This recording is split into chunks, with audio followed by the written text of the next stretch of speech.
All right, we're live. Hello, everyone, and welcome back to the late night live stream. It's me, Mr. Cardconomist. Hey, how's it going, everybody? Let's have a great night tonight. So, we've got some beautiful slabs here, pile 1 and pile 2, CGC, PSA. But the special thing about tonight is each time you order, I shouldn't say each time you order, I should say each person who places an order can pick up a free poker card, like this beautiful Lucario or Superior. Wow, those are so nice. We did this for the daytime stream. It's just a little donation from me to you. And yeah, these poker cards are now gradable by PSA, and I thought, man, we should hand some of these out. So yeah, it's a really cool thing. I hope you guys will place an order tonight. There is a $7 minimum order rule. Also, shipping does not count as an order. So if you just order shipping for the sake of shipping, you won't get a poker card. Okay, so I got that out of the way because, well, and there's only 50 people watching, so you might, maybe I need to repeat that later. But yeah, we had that happen in the daytime stream. People just wanted to order their own shipping, and it's like, well, you haven't really ordered anything. You just paid for something that's a cost for me on my side. Anyways, let's get these priced up. Aren't they beautiful? Does Prieto have $20 with me? Prieto, 20 bucks. Should I buy more tops? Only if your wallet can handle it. It's a great set. I have a limited amount remaining, so you might be the one to buy out what remains. Here we go. Let's see. We'll do the PSAs first. That's a Rocky Hitmonchan 5. Wow, that's ridiculously low, man. Must have had maybe like a dent on it, but it's packed fresh. Here is a first edition EV8. Here is EV. Does a slab count? Absolutely. Slabs count. Slabs do count. No rarity symbol. Poly. What's it called? Not Poliwhirl. Poliwag. Oh, 2 of these Murkrows. Beautiful. All right. Okay, 2 Murkrows. Here's a lovely first edition Raichu 6. I like that. We got Salamence here. Oh my god. Burning Shadow Salamence. So nice, man. Peekette! Look at this Raticate. So these are some of those... Wait, this is just a shadowless Raticate. What the fuck? Okay, shadowless Raticate, I guess. Whoa, I don't know if I'm selling this one. Alright, well, we'll look them up anyways. That's pretty beautiful. Here's Metal Energy. I bought 1 more tops. You know, Gil, I think that's smart because you know that this box is a decent box. Okay, plenty of PSA slabs. We're going to start there. We'll get the CGC slabs maybe halfway in, okay? How's it going, guys? I started late tonight. I apologize for that. The truth was I was feeling kind of sick.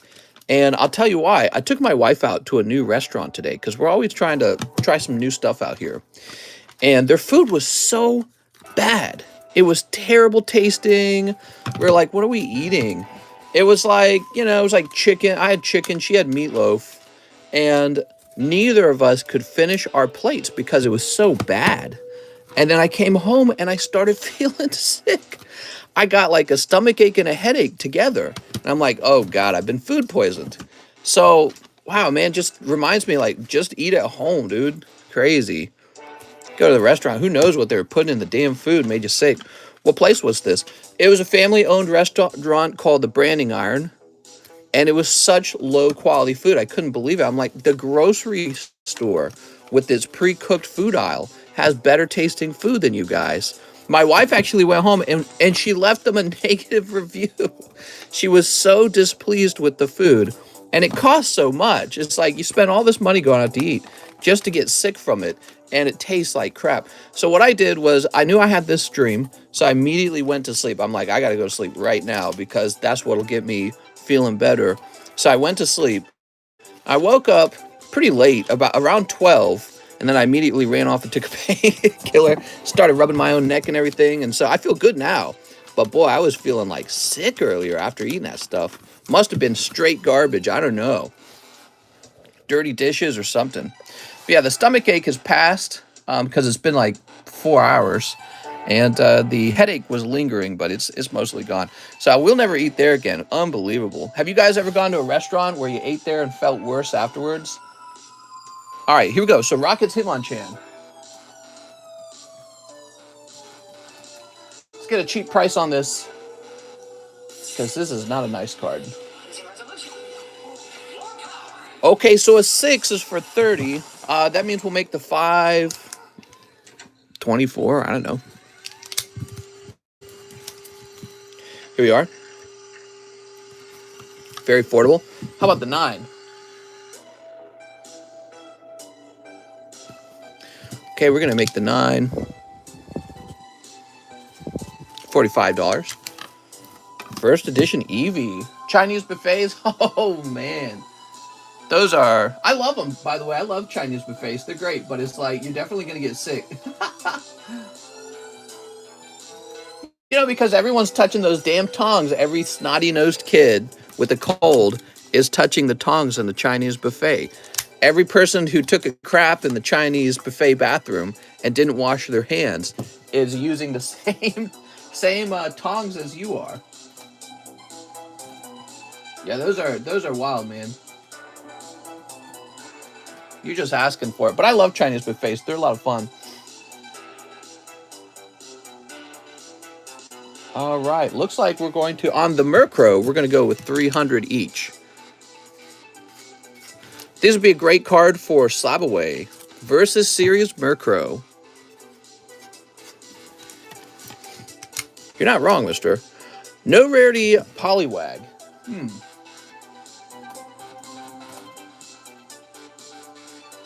Welcome, everybody. We got 100 people now. Get in here, guys. Place an order. We're doing free poker cards tonight. So every order tonight is a free poker card. You get one of these lovely boys. All right. It's not the most expensive thing in the world, but I mean, some of these are really nice. I would grade Samurott, sure. Arcanine, he's really nice. I'd grade Arcanine. So get in here, you get a free poker card. Minimum order of $7, okay? And it doesn't count for shipping. If you order shipping alone won't get you a free poker card, is all I'm saying. So shipping by itself is not enough. Okay, this is looking a lot like it's going to be about $60. No rarity cards continue to go up in price. Really impressive. Ooh. Read my message, says Gil. Gil, can you repeat the message? I cleared out the Walmart today. Nice. I always pick the crab legs. Nice. You pick them out with your hands? I don't know about that, man. I don't know about that. You can bring like a napkin with you and just touch the handle with the napkin. Okay, so what do we got? Raichu first. Base set. This should be pretty expensive.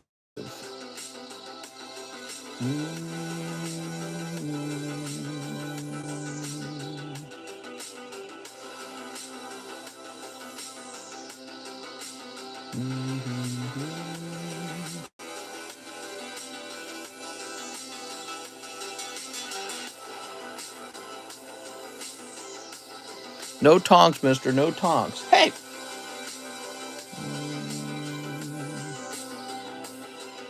It's always more complicated pricing the base set cards. $7.99.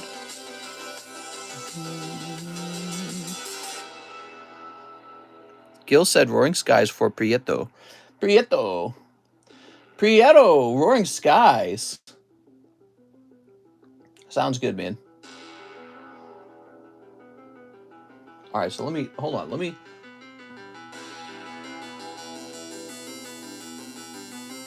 So I'm seeing one for 1,000. How much does a 7 go for, though? If the 7 goes for a better price than 1,000, then you probably just want to buy the 7.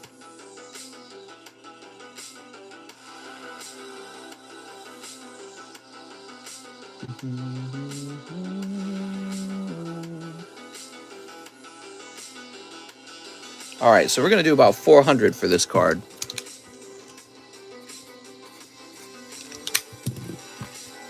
And hold on.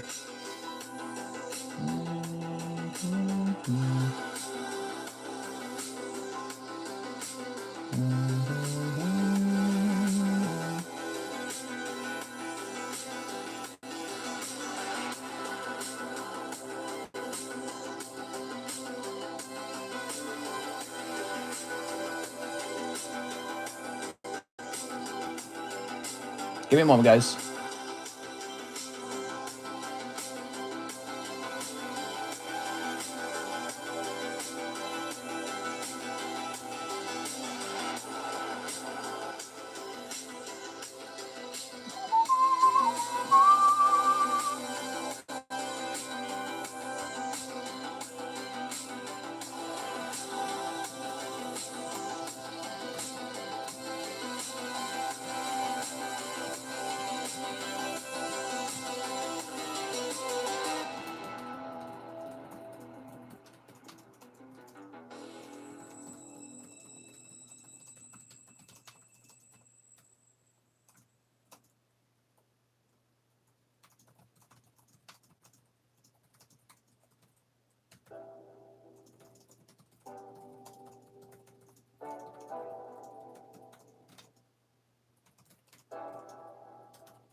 All right. Sorry. I just sent a message out. All right. I've watched you open some Japanese packs and seen you put away the whole pack because it was cold. What can I purchase where I can keep a Japanese card or maybe the entire pack? Wait, what? I'm not sure what you mean by that. We don't keep bulk. Well, guys, it's official. The stock market will be trash for a while. I think it will be too. I'm in agreement.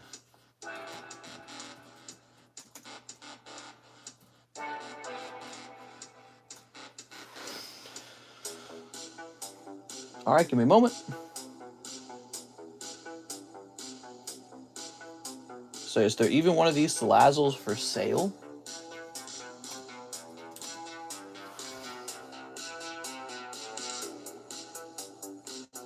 I don't think there is. Oh, wait, here we go. Ah, so there's one for $310. Hard to find this. Are we allowed to change Slabaways? So when it comes to changing Slabaways, it's supposed to be a $20 cancel fee to get out of your Slabaway. And then you would have to pay $25 to reserve the next card. Does that make sense? So it would be really expensive to swap Slabaways. Maybe if you just made the Slabaway, like you just put it away, and you haven't taken the card away from me for very long at all, so maybe like a week tops, I'll let you swap for 25 bucks. But if you've had it for longer than a week, you've kind of deprived me from selling it. You've deprived somebody else from buying it. And so there has to be a cost for that. Because we don't want people just jumping between slabs in Slabaway a bunch. Shadowless Eradicate.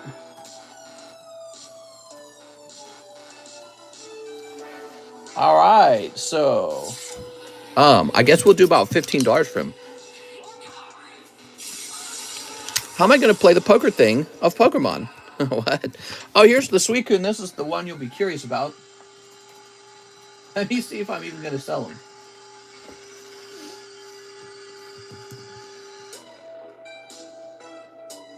All right.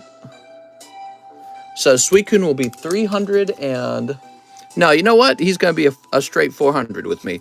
I think he's the best card on the table when it comes to old vintage cards. Him and the Raichu are both really nice. Metal Energy.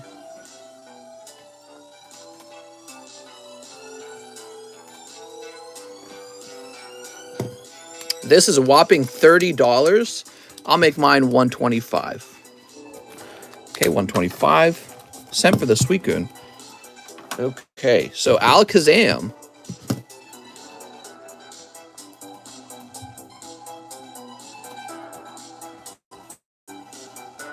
Base Alakazam 5 is $575. He goes for more than the Raichu. Wow, he must be more popular. All right, and there we go. So we got all these to price a little bit later. I hope you guys will stick around for that. But we got these CGC slabs to price later. Right now, these are the PSA slabs. Let's go through them all. We just finished pricing them. Not Charizard. Alakazam 5. Eradicate 5. Salazzle 10. Raichu 6. That's first edition. Mortgage rates in Australia keep going up. Oh, man. $30 instead of $125. What? 25? That's a lot of slabs. We got 2 of these. Eevee first edition. Hitmonchan 9. Hitmonchan 5. Okay, cool. Let's get these spread out.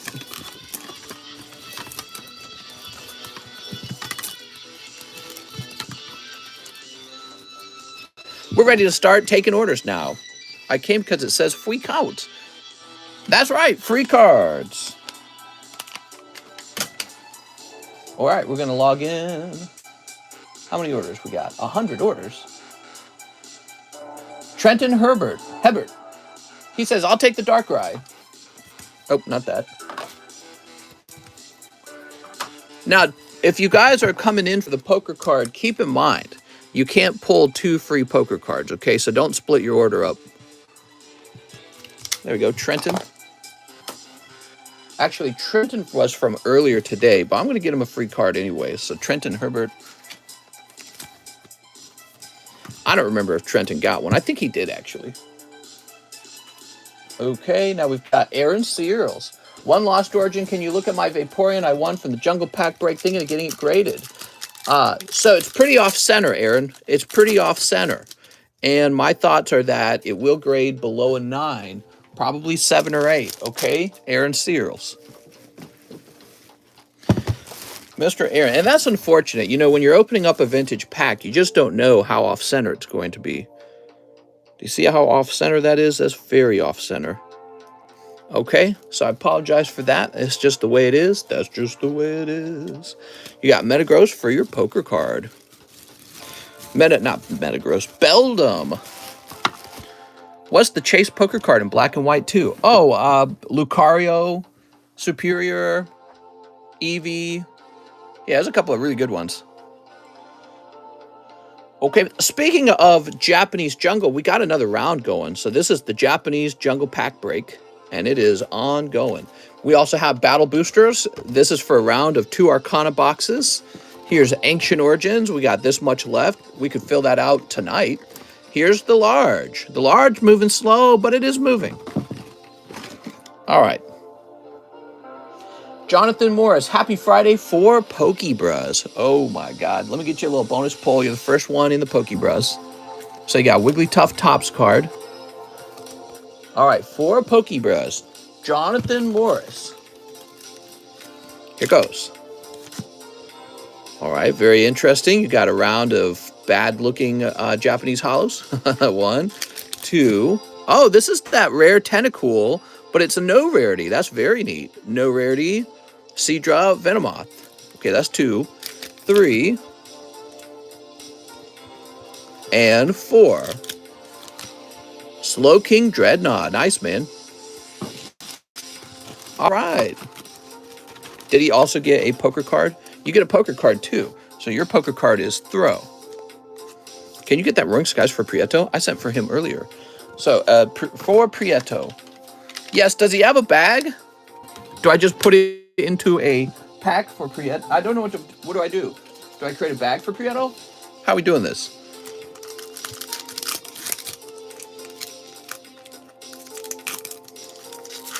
Miguel Reyes. Oh, now I get it. Shuppet. Zapdos. Not a crazy one, I'm sorry. Miguel Reyes, still a nice round, isn't it? But you should get a free poker card too, shouldn't you? Here you go. Why not? Or did we already give you one? I don't remember. All right. Throw that away. We just got to find Miguel Reyes now. I'm going to grab the wrong pile. Here we go. Grab the right pile here. Rand, stay off, Pog. Mr. Feeling Generous.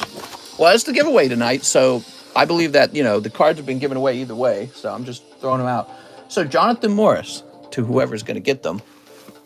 Jonathan Morris wants a round of shipping, I believe. I noticed the poker card giveaway has actually caused a lot of people to do their shipping. It's kind of interesting. We ought to have a slab giveaway soon, huh? But yeah, I think one of the reasons why people like this giveaway is because they have a much better chance than usual to actually get in and get something. Here it is. Well, you got a fat bag now, man. That was a lot of cards you opened in those 4 Pokebras. Hope you like them.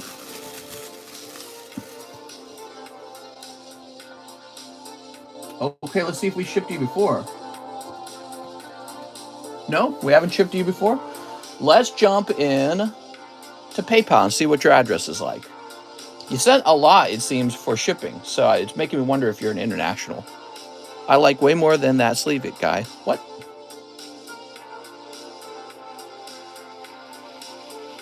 Okay, so... Oh, you know what? I bet his order will be over here. No problem, Prieto. Cold round, though. Let's see.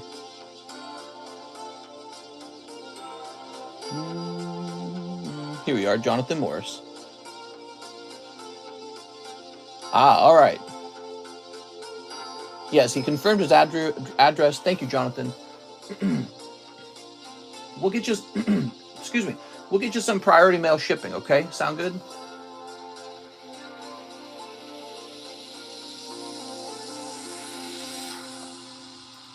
Today I went out playing tennis with my wife. That was nice. We managed to play a little bit just before it got really dark. I was feeling kind of depressed by the end of the daytime stream because, boy, it was so nice outside, and I was just feeling like we need a chance to go out there and enjoy it. Okay, Porient. Invalid rate. What is it talking about? Let's try that again. It didn't want to print the label. Uh-oh. All right, give me a second, Jonathan Morris. I got to log in and I got to log out. I'm going to try logging in and logging out of my label printer because it is telling me not to print. What are you guys saying over here? I've been going harder on Versus Series slabs. Yeah. We are. It's a cool set. I like that I introduce you guys to stuff. You guys know the way I buy cards, I don't have any set at all where I'm like, I have to buy this set. One of my rules when it comes to buying cards is I'm 100% flexible on what I buy. I'm always flexible. Oh man, now I gotta remake the label. Jesus, dude, it's so annoying.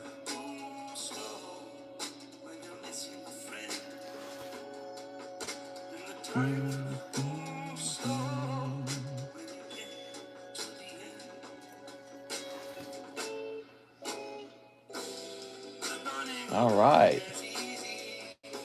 Hey, Mr. Watching from McDonald's after work. Nice, man. Dude, what is going on? The specified class. All right, so we're gonna not use that then. We're gonna try this. How about rate A? Is it where you live? Oh shoot, man. I think that your USPS office wouldn't accept a certain type of label. That's so interesting. I've never seen that before. All right, I just chose a different style of shipping. We went with the regional rate box, and it printed that label. So maybe you guys don't accept the padded envelopes where you live. Weird. No padded envelopes. I wonder if you guys have, like, automated truck unloaders yet. Yeah, have you guys heard about that? Automated truck unloading machines. So cool. Mr. What's the most interesting card pull from Topps Pack in your stream? Oh, we've pulled Holo Charizard multiple times, guys. Top Series 1 holographic Charizard. It's not our first rodeo. We've pulled that guy like 3 times. All right. He is a fantastic pull. If he grades well, he's worth a lot of money.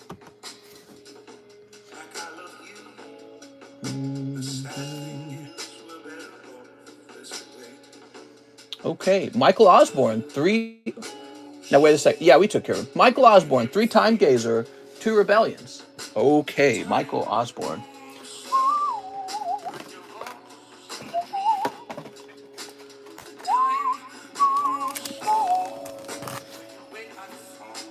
Wait a second. Mr. Goes to Rodeos. I don't. I'm not that kind of person, I'm afraid. I think my wife would go to a rodeo. She's like a horse girl.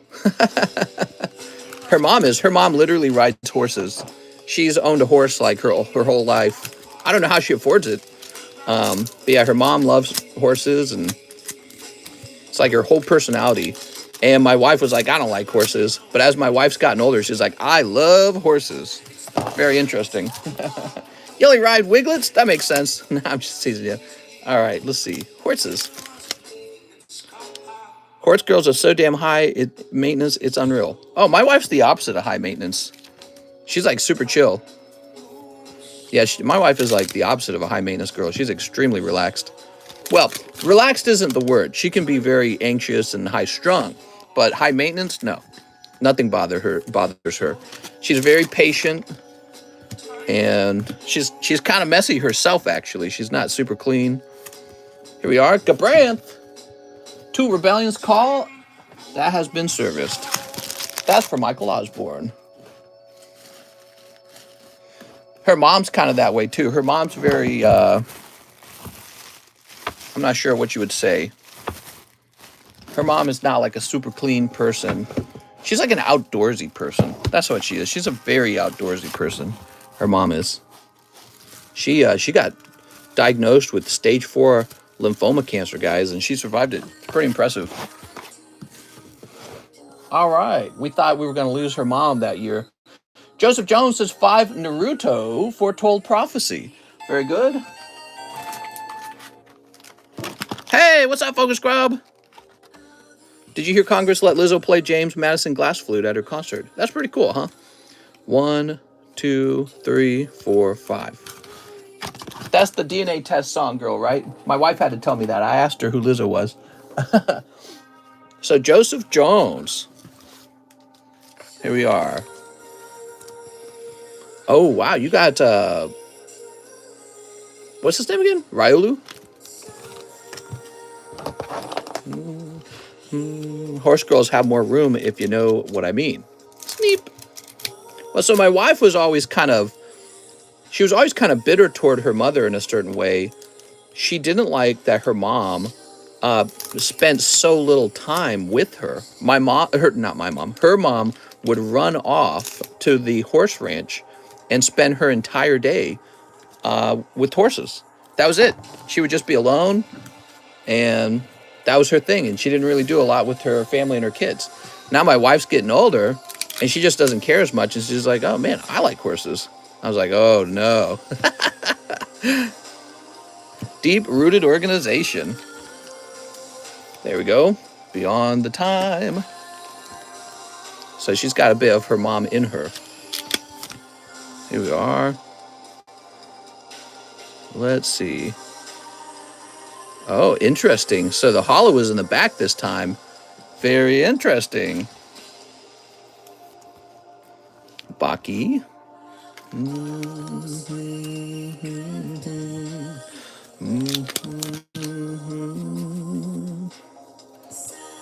Cherry Blossom Impact. That particular card is Sasuke. This card has a golden lettering. That's interesting. Is that rare? Do the other ones have golden lettering?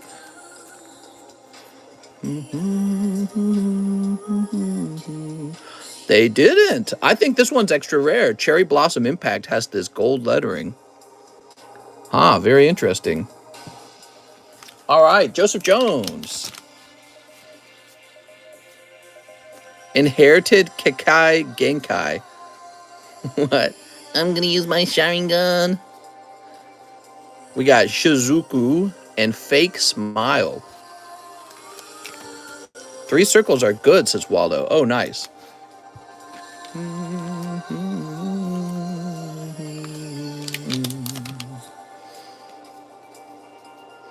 Now, this is official Naruto. Oh!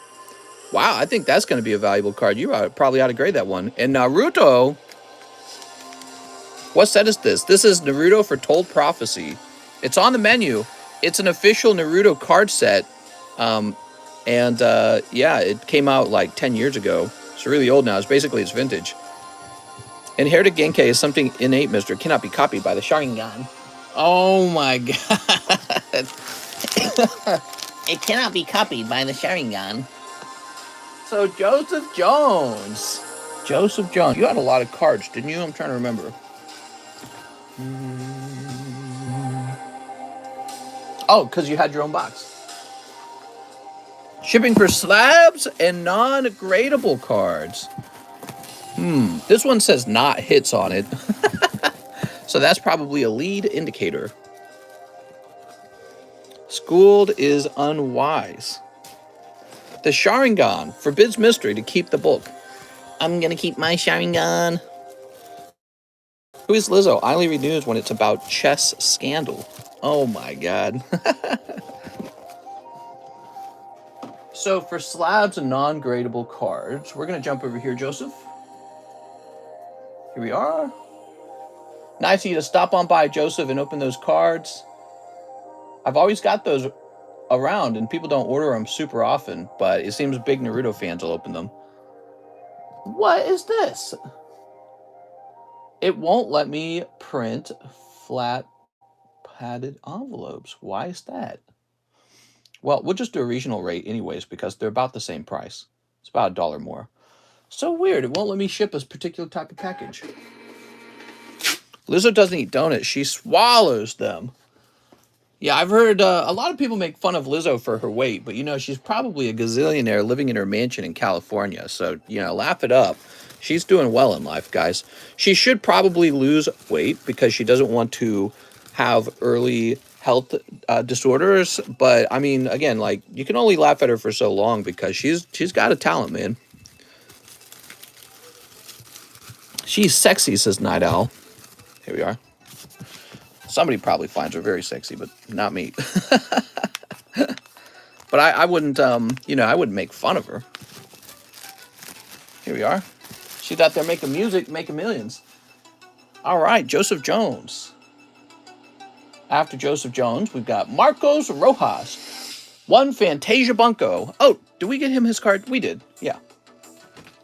One Fantasia Bunko. Lizzo. She's like a punching bag for people who are mad at fat people. She's thick like whipped cream. The truth is, 40% of the United States is obese now. Now, I consider that a problem, but it's like, that means like half the people you know are fat now, and it's kind of, it must be like a human condition. You know, you got to figure out how to solve it, but everyone's struggling, most people. If you think about it, a lot of people are young. So, you know, how many people in that 60% are only thin because they're young? All right, so he says, will my poker Raikou have a shot at a 10, says Marcos Rojas. Marcos, let's grab a free poker card for you. So this is a subject of pre-grading your card. I was telling another guy, I can't grade his card for him. Here we are.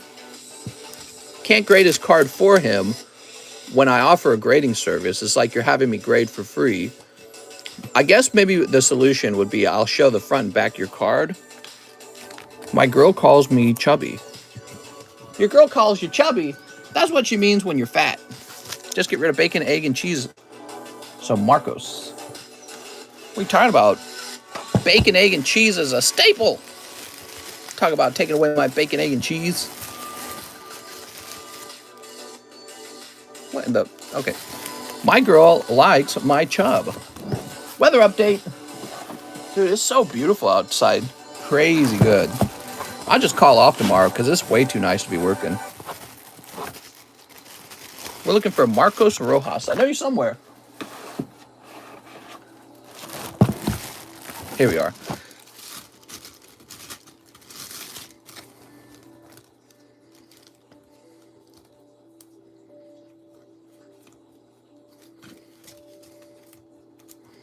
Mister, where are the Charizard poker cards? They're here somewhere. Here we are. All right. So there you go. I'm not big enough storm to make it into Mister's weather update. What's up, James O'Brien? Are you living in No, you're in California, not Florida. I was going to say, are you living in Florida? We got Gregory Pablo 2 picking up girls in a dungeon. Florida getting hammered, man. Grade it.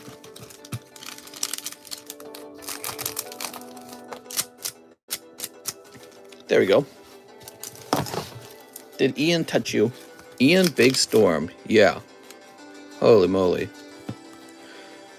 When a big hurricane like that comes down on major American cities, it causes so much damage and loss. And then the government has to come in and socially pay for it because that's the thing we do. I heard an economist talking once about how that's not how it should work. He was saying that the United States, when an area gets devastated by a natural disaster, he's saying the United States should never cover the cost of the loss. And I thought, wow, that's so cold-hearted of you to say that. But, you know, I heard him out, and he had an argument for it. He said, as long as you know the government's going to come in and pay for the natural disaster, you're never going to stop building there. He says you will continue to build in the areas with the highest natural disaster. And so he posed the argument. He said, why should people living in areas that are safe from natural disasters have to subsidize areas that are high in natural disasters? He's like, it doesn't make sense. And he was explaining how, once again, that's why centralized government ends up being very wasteful. And so he says if people want to live in an area that gets hit by hurricanes over and over again, that's fine. But they'll have to buy their own insurance and not have the government cover it. And I was like, wow, that is kind of interesting. If you knew that your house could get destroyed by a hurricane and there's going to be no help from the government over that, well, then maybe you just wouldn't move there. And then we wouldn't spend as much money building giant buildings in areas well known for getting hit by hurricanes. Or if you did build there, you would have to pay the bill, not people living in places safe from hurricanes. I thought that was really interesting. Ultimately, though, I knew there was no way in hell that that'll ever get implemented. You know what I mean? Natural disasters, they're too like, I don't know, they're too random. But are they random? It's like every year we get hit by a hurricane in a few areas. They always have these tropical storms. So it's a fascinating subject. What would you do, mister? Oh, I mean, if I had control, I think I agree with them. If you want to live in an area that is known for consistently receiving natural disasters, why should anyone else have to pay for you to, build there? You should build somewhere safer in an area that's known for not getting natural disasters. Why do people live in areas with tornadoes? Right, but tornadoes, I don't think they're quite as damaging as hurricanes. I think hurricanes, well, I shouldn't say that. I bet the reason why tornadoes don't appear so damaging, they tend to be places like flyover states where there's big empty chunks of land. So it's like the damage tends to not be quite as bad. You're talking about like these major areas in Florida getting flooded and hit with the hurricane tropical storm. That's unbelievable amounts of money just being flushed down the toilet because of the natural disaster. Tornadoes aren't as damaging. Well, I'll say that to Oklahoma. Well, I'm comparing Oklahoma to an expensive city in Florida. It's quite literally different, right? All right, so let's see what's next. Now, wait, did he get his, that was for Gregory. Did he get his card? Did I give him a poker card? I can't remember now. I don't think I did. Did I give him a poker card? New Orleans. Tornado pop up left and right during hurricanes. Here we are. I think it's pretty far-fetched. Hey! There are always some weirdos, but I don't know a lot of people that would move to danger areas just because they get reimbursed for the damage. They're not moving there to get reimbursed, but he's arguing that if an area is known for its natural disasters, why should anyone be paying for it to be healed every year? You know what I mean? So if you're living in a relatively safe place, you're the one paying for the people who are living in the most dangerous place to live. And he's saying that's bad because as a consumer, you're supposed to be able to choose where to live, and you're choosing on purpose to live in the place known for the natural disaster, and there's no punishment for you for making that choice. And that's one of the reasons why socialism becomes so inefficient, so wasteful. When you spend other people's money, you don't care how it gets spent. When you have to spend your own money, when you have to lose your own money, now all of a sudden you get real picky. You go, wait a second, this could ruin me. Mr. Gilbert. All right. Let's do it, Gilbert. Now, that's not to say that you couldn't move to Florida anymore. It would just mean that you would need to buy insurance. So you would need to buy lots and lots of tornado insurance. Hurricane insurance. All right, let's see. Everywhere in the U.S. gets hit with something, snow, wind, hurricanes. Yeah, but Aaron, you can actually see a chart of which states are safest and which states are most likely to be hit by natural disaster. In other words, Missouri's not being hit by a hurricane, right? So, and there are some states that really avoid most natural disasters. Gilberto. The U.S. should use billions that they spent on Ukraine to move their citizens into better areas or rebuild their homes after a disaster. Yeah, that's a very frustrating subject. I agree. Now, I can't tell. I don't think that's a fire type down there. Is it? Oh, it's not. It's like a poison type. Golbat! Oh, man, this is in such good condition. I wonder if this has a shot at the 10. So cool, man. We are spending billions on Ukraine, but it seems like Russia is struggling in the war. And I feel like that sends a message to China, hey, don't bother invading Taiwan because we will actually resist you invading Taiwan. So maybe it's a deterrent against China. I don't know. Is that a good thing? Maybe. Because maybe if we did nothing, maybe China really would just invade Taiwan. Here we are. Help me understand why people choose to live in a swamp or below sea level. Absolute stupidity. Do you think that the government gives everyone a check who lost property in a natural disaster? Yeah, we have like FEMA or whatever, right? And so a bunch of national money goes to a place hit by a natural disaster, and the whole country pays for a natural disaster. So if you had to spend your own money after a natural disaster, you'd probably you'd think a little harder about where you build your mega cities. You'd be like, wait a second. This area just keeps getting nailed by the same hurricanes. Maybe we shouldn't build megacities here, or if we do, they should be built special because we're going to have to foot the bill, not the U.S. government. All right, Gilberto, and that's the difference between shopping with your own money and shopping with other people's money. You always shop worse when you shop with other people's money because you go, they'll pay for it, not me. They'll pay for it. All right, what do we got? Chandelure. Ooh. Oh, Gilberto. You're up here. I found you. Can I opt out from paying for natural disasters? Yeah, I mean, maybe you should be allowed to. In a capitalist society, in a free market society, you'd say like, look, I feel very bad for you. Here's some charity money I'm donating to you, but I'm not here to pay for you to live in a place where hurricanes land over and over again. I don't live in an area where hurricanes land over and over again. So you get to enjoy the beach and I don't. But then when the beach gets hit with the hurricane, you make me pay for it. Well, so why should I pay for that? I don't even get to enjoy the beach that you're living on. You know what I mean? And that's precisely what's happening. You know, people are building those megacities there to enjoy the beach. So you don't get to enjoy it, but you get to pay for the natural disaster. Taylor Edmonds says, 1 in the pack break, 1 Pokebra. You got it. Taylor Edmonds. All right, here we are. Yveltal. Squirtle. Hey, that's actually pretty nice. Mimikyu and Corviknight. All right. 1 in the pack break.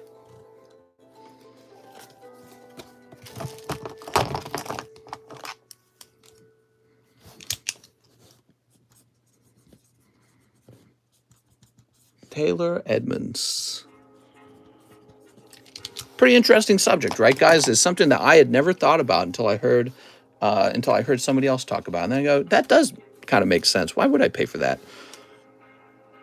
Ooh. Taylor. That's why you be the cardconomist, mister. Would your opinion be the same if a state gets hit that doesn't have a high risk factor? Yeah, I mean, that's an interesting question. And that's part of the conversation. So I'm not totally convinced of one side of the argument. But, you know, if you have an area that's really known for being hit by natural disasters over and over again, should we still be funding that? It just kind of makes no sense. It's like, all right, you guys got to be on your own with this because you're really living in the neck of the woods where you're definitely going to take this damage over and over again. Why should I subsidize that? I don't get to live on the beach. I don't get to lay in the sun. I don't get the benefit of that, but I have the cost of paying for your natural disaster. All right, there we go. Ever going to get some Dragon Frontiers? Yeah, if you want to pay a bazillion. William Chaffin. I have a bag. Also, my last order included a slab I took off the table, paid in full. Did it find its home with my other slabs? Says William Chaffin. William, you took all the time to write that out, but you didn't say what it was. Now I got to look up your order in PayPal, so give me a minute. So I think what you're asking is, I bought a slab, but I'm not sure if you actually put it in my bag. Put it in my order. Give me a moment.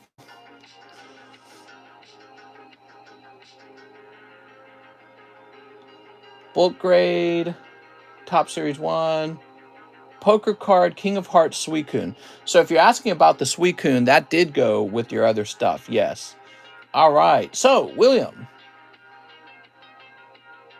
Top Series 1, huh? All right, let's start by getting him a poker card. Caitlin's here? How's it going, Caitlin?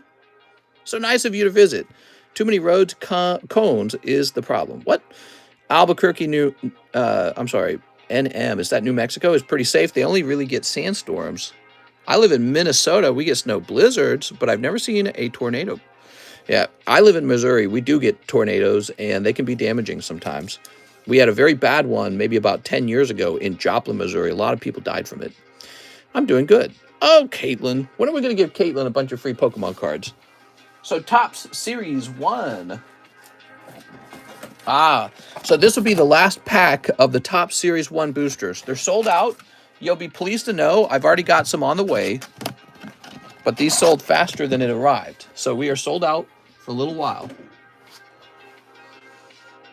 Give me a moment. I'm removing it from the menu now. When they arrive, they'll have a different price based on how nice they are. Let's make lumpia, chicken adobo, and lechon. I'm so hungry. I want some chicken adobo right now. I tell you what, if you came over here and you started up a restaurant serving all that food, you'd probably be swamped with customers because I live out here in Lake of the Ozarks and there are not a lot of good restaurants is what I'm learning. So we're eating out more. We're trying to learn like which restaurants are good. A lot of them are terrible. If you're somebody who's dreamed of opening up a restaurant, you do not have good competition out here. These guys don't know how to cook. Oh, Jigglypuff. Well, I think it's part of the case is they don't have to know how to cook because they have no competition. Wow, that's a really clean Jigglypuff. Wow, so cool, man. Very good pull. Jigglypuff's popular.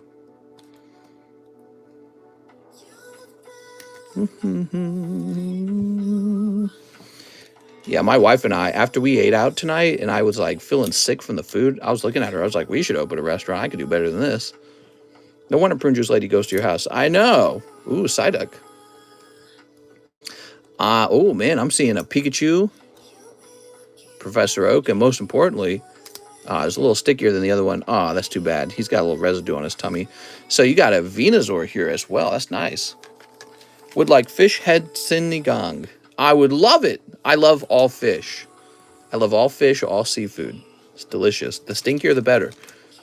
But yeah, I mean, we ate some food here at a place called Branding Iron, and it was maybe the worst food I've ever eaten at a restaurant. And I think it made me sick. I mean, something made me sick. It had to have been that. Okay, William, let's find your bag.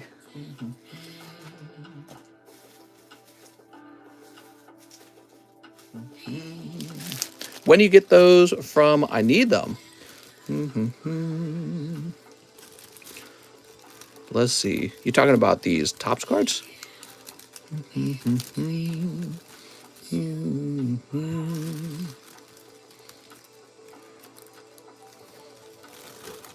Look at the rating before you go to a place.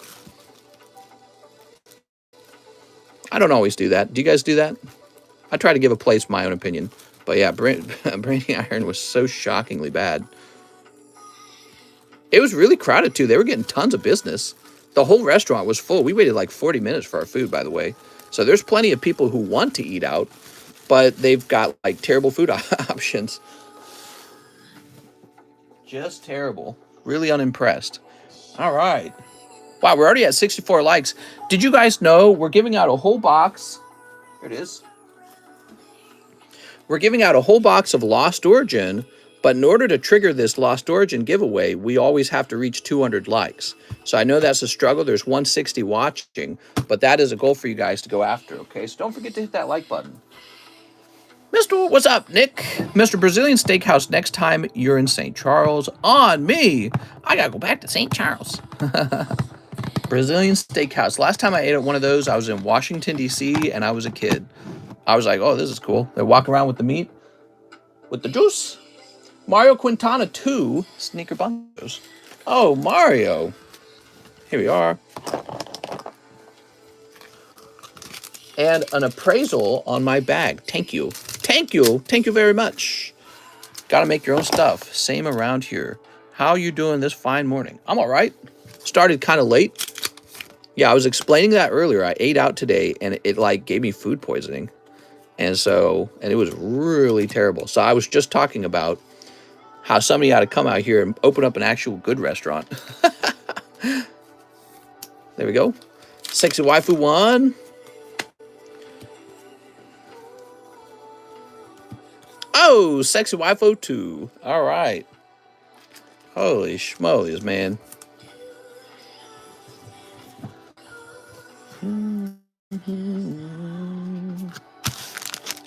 Were you wearing sandals in the restaurant? Yeah. Minister would eat tamale, menudo, Mexican Coke, tres leches. Tres leches. I remember when I asked if that was like a threesome. All right, so Mario, he wants a bag appraisal. He's got a large bag.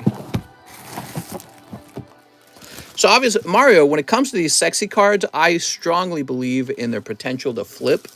So if you get a good grade on those, Mario, you got a really large bag, okay? So I do not have 3 hours to go through this bag for you. These sexy cards, these non-hollows, they probably grade very easy. I recommend getting them all graded. You can get them all into one big submission, okay? All the sexy cards. I can tell by your bag that you're a man after my own heart. No, I'm just kidding. I'm not some degenerate who opens naughty cards. That's pretty cool. I like your Vaporeon. Don't underappreciate cards like that Vaporeon. They can flip into a $100 grade. You got a little booby full art there. This little rainbow Typhlosion. These tend to grade very easily. I think those were coming out of the Pokebrush. Charmeleon. All right. You sell me the degenerate cards, though. That's true. That's true. That just makes me smart. Learn to ship, Mario. It's me, Mario. Wahoo!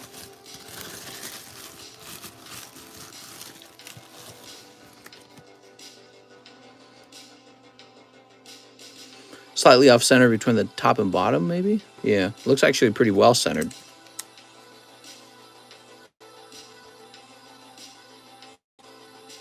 That Charmeleon is nice. You might want to try him out. All right, what we got here? Some junky hollows. Some of these, these Sun and Moon hollows, like this is worthless. That might as well just be a regular non-hollow energy card. I think those Sun and Moon, I'm sorry, Sword and Shield hollows are really not worth anything. There's too many of them. You can grade them all day. Man, even this card's lewd. She's got like little nip bumps. Jesus. Versus Seeker, huh? No, that card's no good. It's got a little white dot on the back. More sexy girlfriends. All very gradable.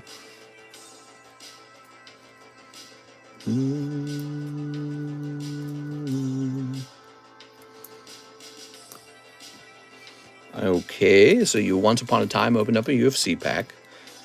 Mr. would love Poso more than Menudo. YouTube Premium for the win. Larvitar.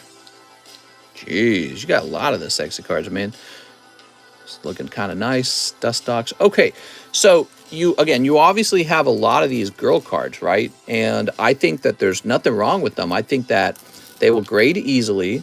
And somebody out there who likes to stare at boobs, which is pretty much, I would say it's more than 50% of the human race likes to stare at boobs, because there's boys who like to stare at them. And then I think there's a fair chunk of women who even like them. And so these booby cards, you get them graded into some kind of bulk submission, cheap submission, and try to flip them after they return. That's my thoughts on that. Doing something new, doing something different, sometimes that's the best strategy. So Mario, whenever you do ship, let me know you have 2 bags. I'll probably figure it out on my own just because I'll remember it. It's smart to remind me, though. So, but let's take a look at this little pile, okay? So, Swallow, huh? No, big white dot. We saw this already. That looks nice. Centering here is pretty good. This is thin on the bottom left. That looks nice. You probably pulled that from a Pokebrush. That might grade 10, man. Imagine pulling a 10 Rayquaza from Pokebrush. That's a white dot on the side here. That's too bad. Okay, just shows you just how hard it is to pull a 10. It really is. That's why they cost so much.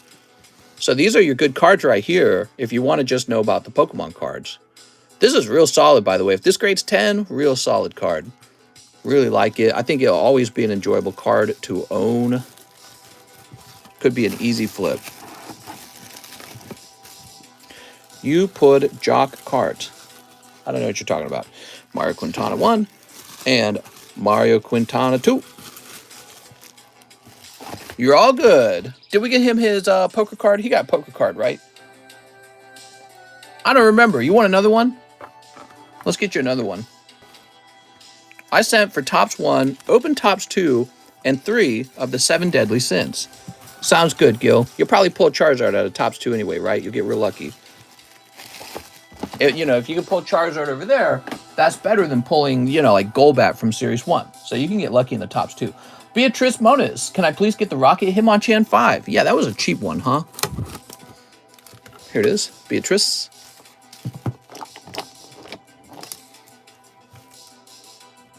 Okay, you got to it first.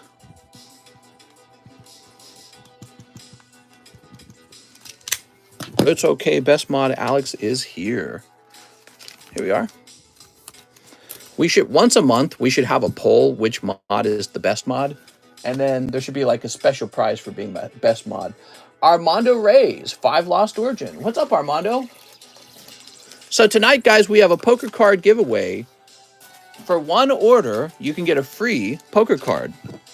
It's just included with your order. It does not count if you only order shipping. It also does not count if you do an order under $7. So there's like a minimum order of $7. I'm the worst mod next to Mary. Alex would always win if it isn't wigged. There we go. It's me, Armando. Here's Ghastly. I'm the best mod that never was. You're gonna be the very best. Volo. Pyroar. And Pseudo Wudo. Well, you had an especially bad round, Armando. I am sorry. But you're going to pull this spicy pig. Ooh. He looks like he'd make a yummy lechon himself. Armando.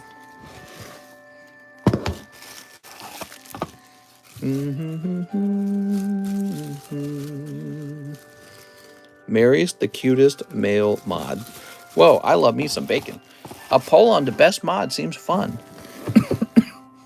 Excuse me. James Nogar, 1 Pokebra, 1 VMAX Climax. What's up, James Nogar? Rillaboom, Inteleon. Wow, that's cool, man. And Pikachu. Okay. 1 VMAX Climax. Where my VMAX Climax at? I think we need a new box of the VMAX Climax, everyone. Give me a moment. We're almost at 100 likes. When we get to 100, I'll price up the CGC slabs, okay? All right. Your iCloud storage almost full.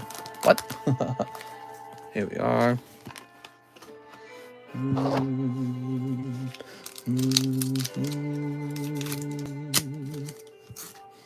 Still doing orders? Yes, sir.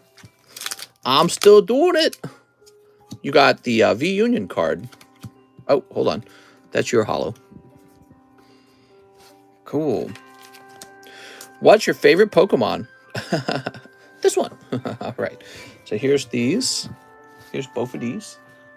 Apparently, in the Pokemon card game, someone tried to use a V-Union Mewtwo deck. Isn't that cool? What is best trading card set to pull waifus?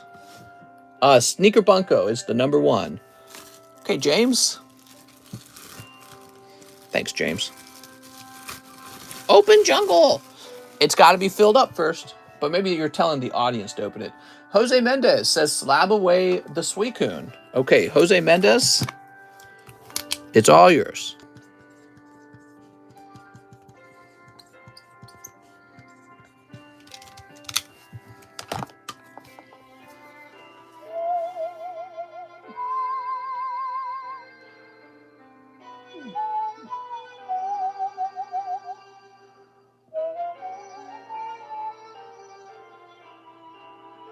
You're gonna be right here.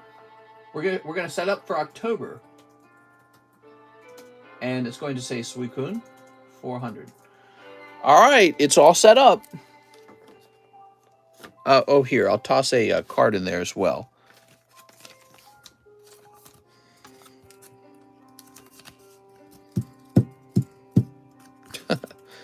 There it goes. That's fair. Just checking up on you. Nice. I got Fire Pig. Thanks, mister. Fire Pig for the win. Beatrice says, can I slab away the rocket? Suicune. I'll take store credit if someone gets it before me. Oh, man. Everyone wanted that Suicune. It's a nice card, right?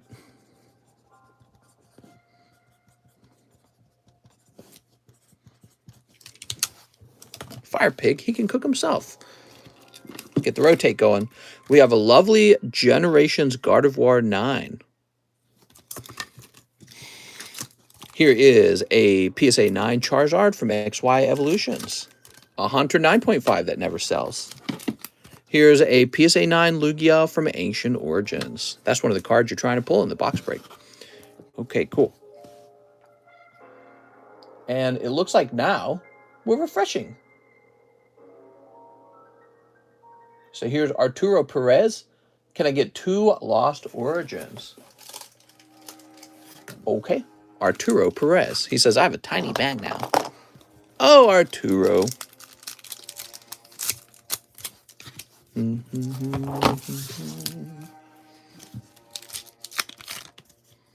Here's Orbeetle and Drapion. Drapion.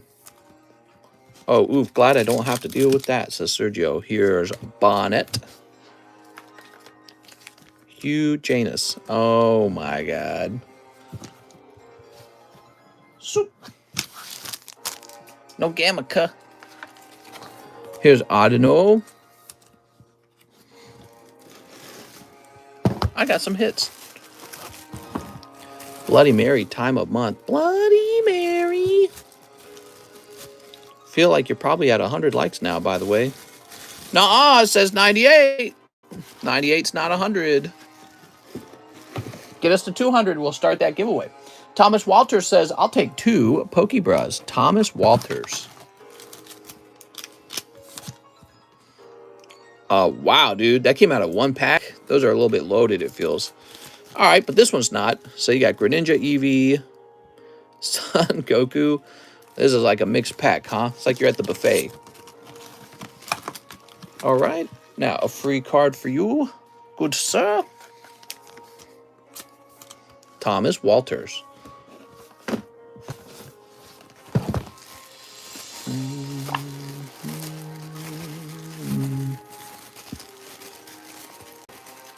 Here we are. Thomas is returning after a while, huh? You've been gone for almost 4 months. Nice to have you back, Thomas. Pokey dudes. The guys in the lunchtime stream got pretty close to 200, but they missed it. Wonder if you guys will get pretty close. Okay, now we've got Richard Campos. Yo, that's a big order. Before we do Richard Campos, let's price up the next round of slabs. So here they are. Here they are. Mute ran for calling himself Latinx. Oh my God. All right. That's not respect. It's definitely been a while. I'm going to pay my Slabaway this weekend when I get my paycheck. Nice. Articuno. Aegis/6. Wow. That is not a good grade. Sylveon. Pristine. That's a really good grade. Pristine Steelix. Now, this is the old Steelix, okay? I mean, this is the old Pristine. Excuse me. Look at this. Back in the day, it was really hard to get a Pristine, okay? And now it's a lot easier. Same here. We got a Pristine Magnemite from base set Japanese. All right, here we are. Chansey. Flaffy. Pristine Blastoise with a little speck there. What is that? I'm not going to scratch it. I don't want to leave a scratch on it. You can wipe it off with the cloth. And an Eevee 9.5. Beautiful. Okay.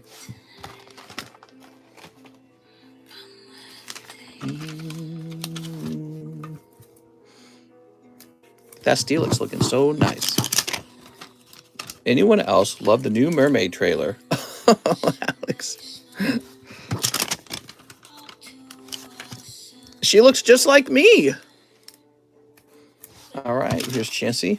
Alex, you're funny, man. Mommy, she looks just like me. It's still good. I've been checking it. Next month will be 3 months.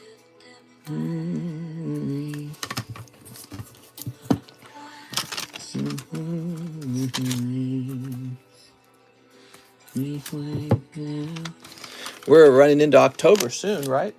When October starts, we're going to be taking a look at all of the slabs that are late and highlighting them. And then those guys will be given just a little more time to finish those slabs. Then anyone who was late in February is just going to be repoed, unfortunately. They must have given up on it. The only slabs remaining in Slabaway are ones that are like almost done. I hope they didn't just like forget about it, you know what I mean? I would hate that.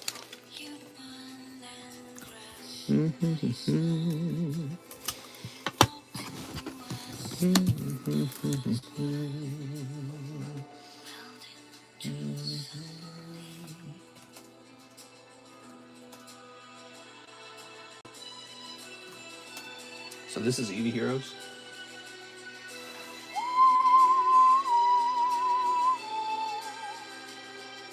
There are none of these pristine Sylveons for sale. Let me just check sold, though.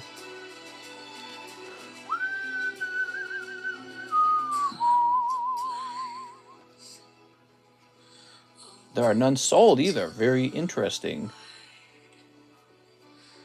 Let me make sure. Maybe I didn't do it right. Oh, here we go. Oh, no, that's a 9.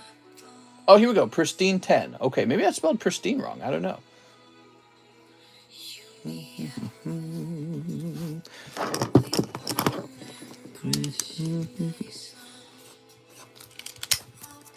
Oh. Why does that seem kind of cheap? I remember the Sylveon because the actual card itself was quite a bit more expensive than the other cards.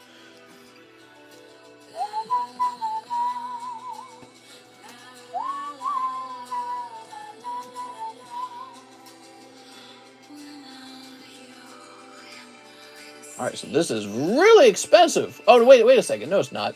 That's a 10. Oh, the card number is 9, so that's confusing. We're gonna make this $55. I think. Bugsy's Beedrill, very cute. I wonder if the love interest is also black. We're hearing Mary's voice. The Prince Eric, that'd be interesting.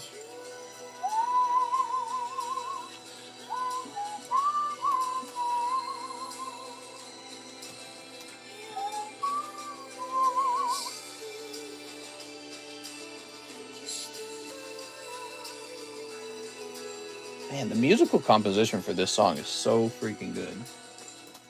Like, obviously, this lady sings well, but it's like the guy writing that music in the background is going nuts.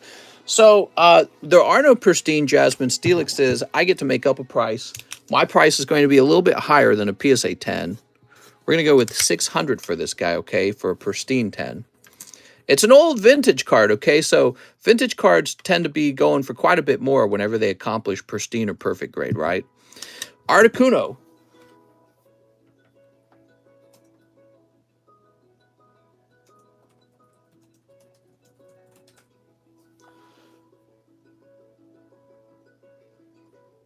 All right, so a PSA 6 would be $85. We have a 6.5, and we're going to make ours $80. Here we go. Pristine Magnemite.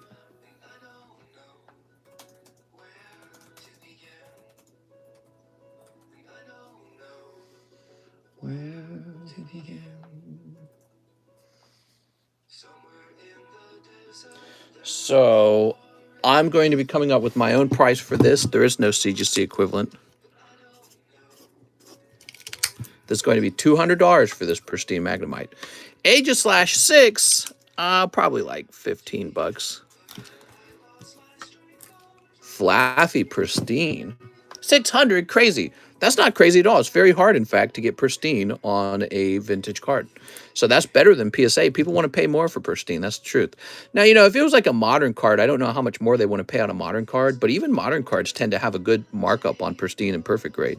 But this is special because this is actually from like, this is from the year 2001. It's like 21 years old, man. So those are not common to run into, pristine vintage cards. Okay, Flaffy. That's crazy.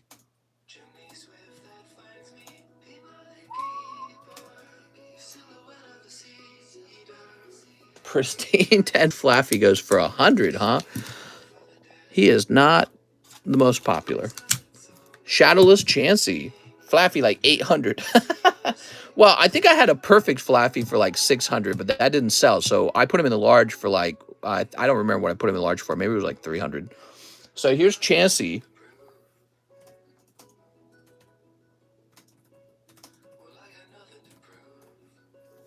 Shadowless Chansey. And in fact, there is a Shadowless Chansey CGC7. It's for $125.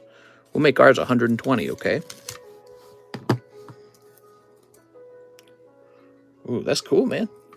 Blastoise, Pristine.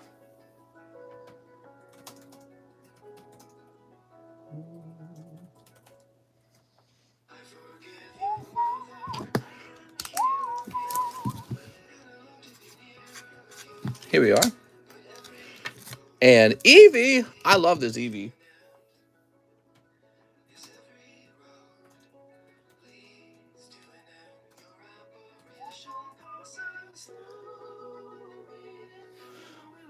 So it says that a 9.5 Eevee goes for about 70. I'm going to copy that because I think this one will sell quite well. So there we go. That's from Team Rocket. Beautiful. Team Rocket was the second time that an Eevee was printed in the WotC era, because the first one was Jungle Eevee. The second one was Rocket Eevee. What's interesting about the Rocket set is the Rocket set's surprisingly, it's basically an evolution set with Flareon, Dark Jolteon, and Dark Vaporeon being in the set. Pretty neat, right? You don't think of it that way, but it is. It's basically an evolution set. And over time, the Rocket set's done very well. Okay, we're ready to go back to the orders, everybody. Richard Campos. 1 live. Okay. This is the first live of the night. Let me get you a bonus pull, okay? You're going to get a nice one. This is a bonus tops card, Sandslash. Wow. That could grade 10 for you. You know, you should send it in and tell me how it does. That's cold. What year is that Eevee? 2000, making it 22 years old. Okay, you're also going to pull one of these. Very nice. So you got your free tops card and your free poker card. Wow. Now, he says, pay the Slabaway for the Charizard 25th. Okay, give me a second, Mr. Richard. Did my music stop? I was enjoying that.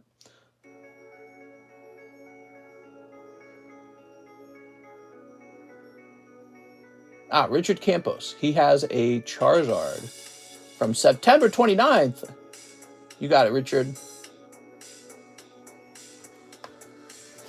Where's that going to be? Is that going to be like right here? Got it. Okay. He said, wait a second. Maybe I'll slab away the other card. But I still want the Charizard. Slab away the Umbreon Gold Star. Good choice, man. Good choice. Let's see. A perfect Umbreon. Boy, I just can't imagine that doing well over time. Give me a moment. Honestly, the Japanese 25th anniversary set looks better than the English set anyways. Is Machamp Polynesian? Yes. I don't know.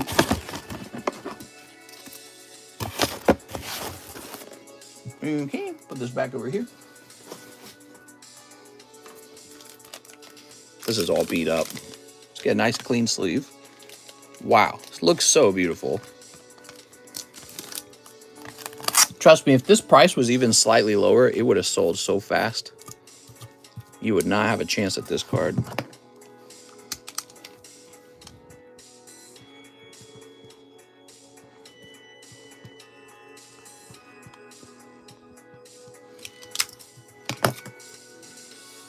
Ooh, beautiful. So, you know what? I'll go ahead and apply the $25 like you've requested, Richard. Why not? We'll do that because you're right. You only just got the Charizard like yesterday. I do have to say this, though, Richard. When you use Slabaway to take that Charizard, you take it away from somebody else who would have gotten it, right? So, but you know what? Ultimately, you've paid for it in a day, so it doesn't affect me. All I'll say is that it does suck for somebody else, maybe. All right, Umbreon, but it does not affect me. So we've gone ahead and applied the $25 like you requested. Here you go, Richard, because I think that's fine. And now let's find your bag. Let's see. Richard Campos. EX0 is where the next boom will be. Now remember, anytime you settle on one particular card set and say you must buy this card set, that's a mistake in your thinking. I would say anything still in print is the only time I'll make a sweeping statement. Anything still in print, I would probably avoid, but any card set can have a card in it that's really a nice purchase. Anything out of print, you know, could have a really good chase card that you should obtain if you find the right seller. You know what I mean? Okay, because what we know is, you know, time's going to pass and every card's going to become rare and desirable. Christine Andrews, I have a bag. Can I get one battle region? Oh, Christine. Heck yeah. In fact, now that Series 1 box is sold, we got more room on the table. How nice is that? Why do I always feel like somebody's watching me? I do agree it's a beautiful card, and it's nostalgic too because Jasmine had a Steelix when you battled her in Pokemon Gold Silver. Oh yeah, Jasmine. She had, what, 2 Magnemites and a Steelix. Very cool. 1 Dark Phantasma. Wow, Dark Phantasma. That has not been ordered a lot recently. Chilling Rain will be $1,000 a box soon. You know, maybe like 10 years from now.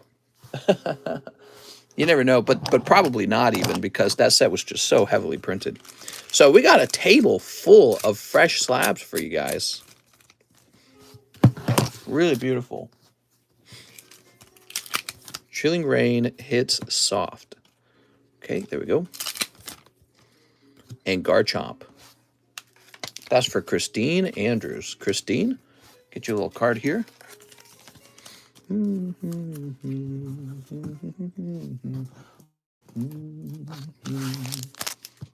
Okay, let's find your bag. What song is this? Young Love from Sun Kill Moon. Oh man, I love this song. I haven't heard it in so long. I love this guy's music style. It's weird. It's almost like a folkish sound. Folkish. That's what I said, by the way. I don't know what it sounded like on your end. In my head, I realized it could have sounded differently.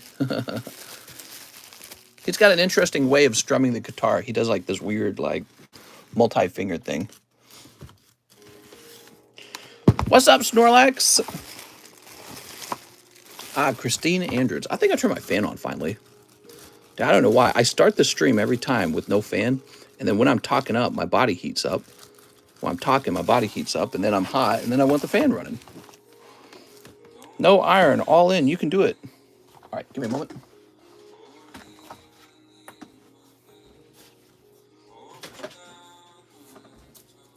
All right, very nice. Multi-finger, that's right. So, Dante Holly, 2 Lost Origins. Dante Holly, you probably waited a little while for this.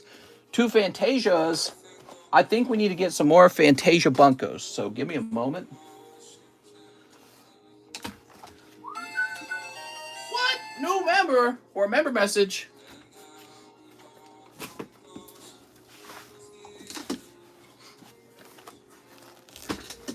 All right. 5'3" fit girl with a sleeve. Ew! Need that 6-foot tall girl. They add 10 cents to your hourly wage, so if I keep it up until tomorrow at 55, they will add $5.50 to my hourly wage. What? I want $5.50 to my hourly wage. Okay, we'll put this here, and these will go here. We are running low on Fantasia Bunko.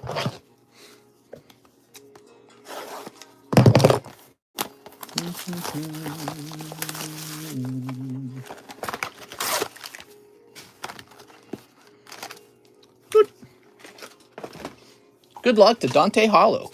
You're going to pull... Whoop. Oh, it's Whale Lord. Nice.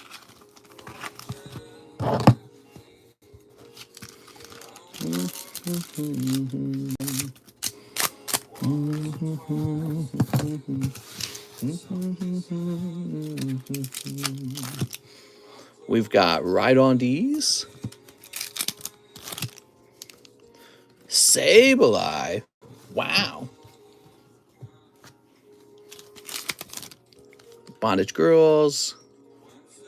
Succubus Girl with their feet, I guess. Oh, there we go. That's a lewd card. That's a booby card. Man gripping woman's breast.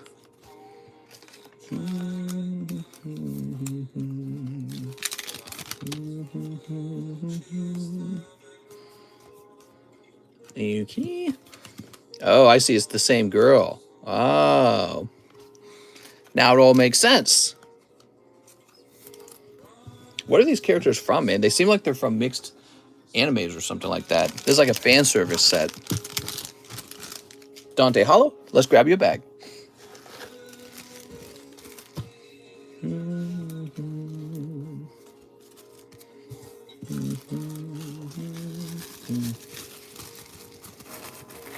Welcome to Poke Emojis. Jody! Thanks for joining, Jody.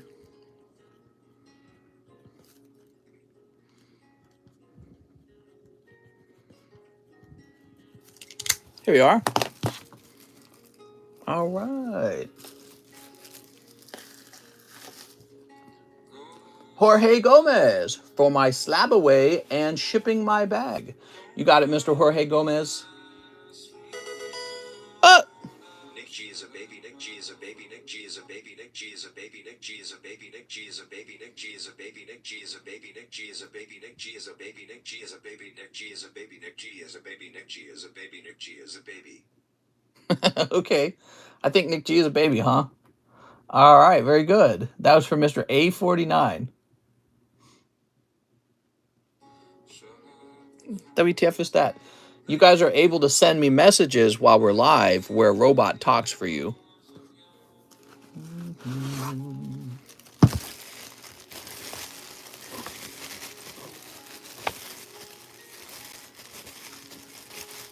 Okay, here we are.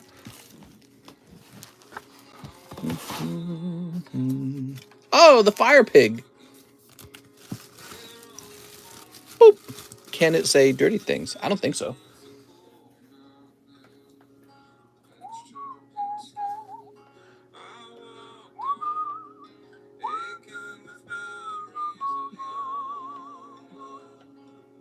All right, we're printing your label. Click. I can't believe we're already almost out of $500 of shipping again. Wow, how fast we go through that.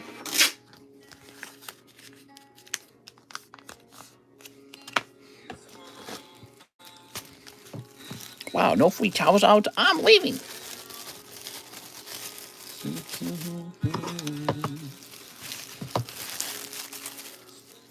So, also, we have to apply that amount to your Slabaway.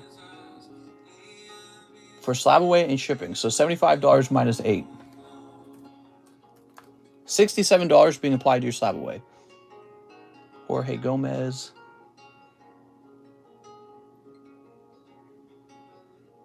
Here it is. Oh, you're done with your Slabaway, are we? Okay, Venazor. Let me go grab that.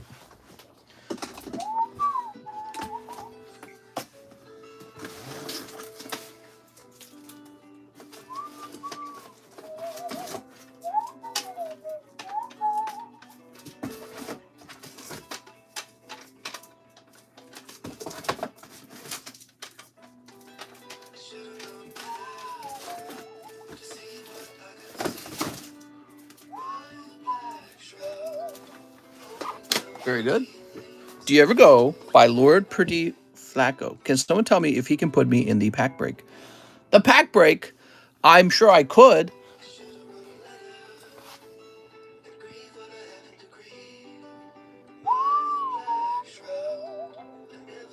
I'll turn that down a little bit. All right, so now we have Alexander Mail. Hey, Mr. One Pokey Bleh.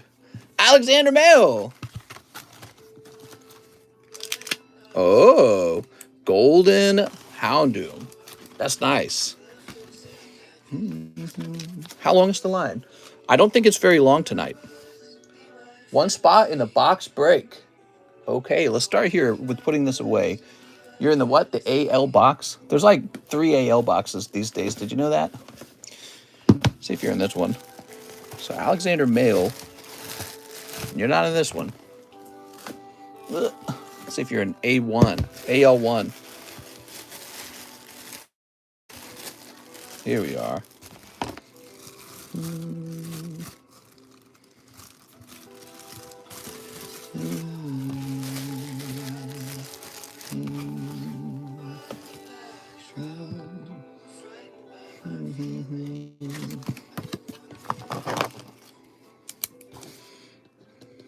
I'm thinking this is not going to finish tonight because we've only sold one more spot.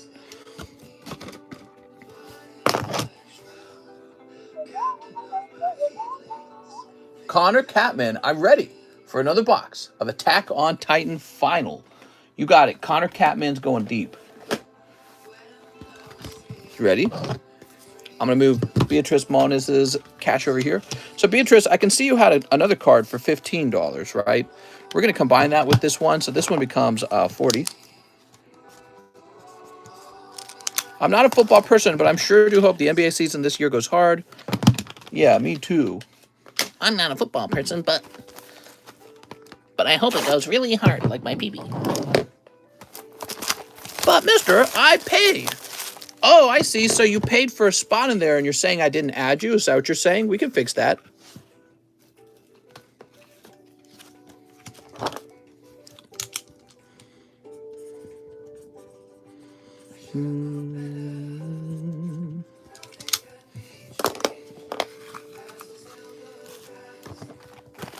Okay, Connor Kitty Cat Man. Of course, you get to keep these promos because you got the whole box. Oh, no. Some ugly chibi cards. I'm not a sport guy. That cooch myself. I watch a lot of card opening, though. What do you think of James Weissman? What? All right. So you're going to pick up a Terrakion. Whoop. Real important question. Do you know the Muffin Man? Do I know the Muffin Man? Yes, the Muffin Man, who lives on Drury Lane. James Wiseman, I'm glad he's back. Told me you had a boyfriend who looked like a girlfriend that I had in February of last year. It's not confidential. I've got potential ready. Let's roll on to something new. Taking its toll that I'm leaving without you. I'll replay that for you because we didn't really hear much of it. Hold on. That's from A49.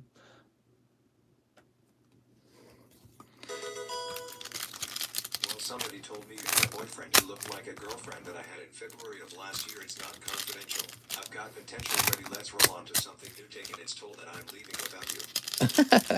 That's not the Killers, right? I don't remember who that was, who wrote that song. That means you're probably around my age if you heard that song and it's on your mind. We're all getting old, guys. Those are the oldies now. When your kids grow up, they're going to be like, Grandpa, what's this goofy-ass music you listen to? It's not like my good music now.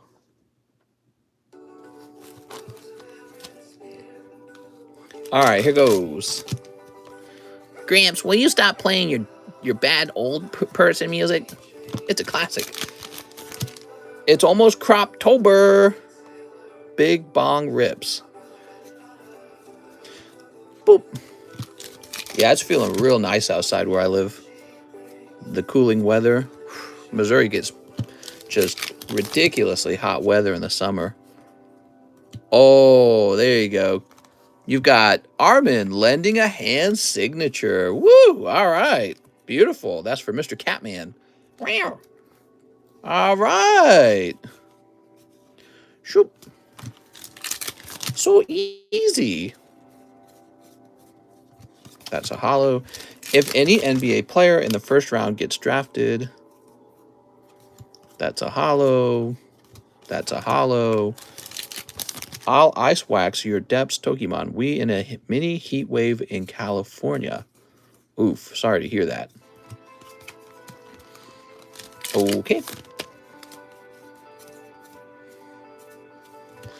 Hollow. I'm waiting to spend some money every time I'm on the live. No, I can't wait. Lots of these hollows. Do you guys even like the hollows? You can lie and tell me yes. I feel like the hollows are good only if it's like something's going on with the character. There we go. He's looking like a bad guy, to be honest. Okay, we got Monkey Man. Here's a hollow. Here's a hollow. I gotta pay rent, of course. Oh, no. Rent sucks. Okay, here's a hollow. And here's a hollow. And here's a hollow. Yay!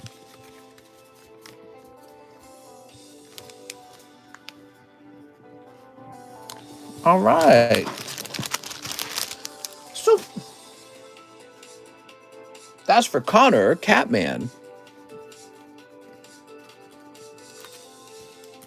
Who needs rent, says Alex. Alex is about to pay your rent for you. We went. For all of us. Ban rent. Rent really turned houses into a type of commodity, didn't it? They really mean it when they say landlord. Like, enjoy not owning anything. Connor Catman. It's pretty rough. I always tell people to get a house as soon as you can. Okay? Don't wait. Don't spend all your money on a wedding. Go straight to homeowning. You can do a wedding later in life. But probably not. Dude, weddings in general are just a big waste of money. Curtis. I don't think I'd want to date a girl who's like really big on having a wedding, where she's like, "Oh, we have to have a wedding." I'd be like, "No, we do not." Weddings are so dumb, dude. Do your landlord for free rent. Yeah, I mean, if you're pretty and you're loose like that, but not if you're, and also if your landlord's loose like that. You think all landlords want to skip out on their income? They'd be like, "No, I'll take the money, actually." Right? Like, even if you're a sexy, pretty girl and you're like, "Hey, TCC, maybe I don't want to pay rent this week. Wink. Maybe there's another way I could pay." I'd be like, "No, I'm going to need that cash. I got cards I need to buy. I get sex from my wife for free." Gilberto says he wants a Tops. Okay, so we're going to get you a Tops Series 2. Think about it. Sex with your girlfriend and your wife is free. No STDs, no complicated matters. If she gets pregnant, it's your kid. You got some girls like, "Oh, I'm going to pay for rent by having sex with you." Well, maybe. I don't think so. I can't remember what else he wanted. Gilberto, I remember the Tops Series 2. What was the other thing you wanted? Here we are. Pay for rent with sex. What else did he want? I know he wanted something with this. I just can't remember. Oh, Gilberto. Well, let's open this up. We can't be waiting. Can't be waiting for nothing. He wanted sex. What name of song? Gil going deep again?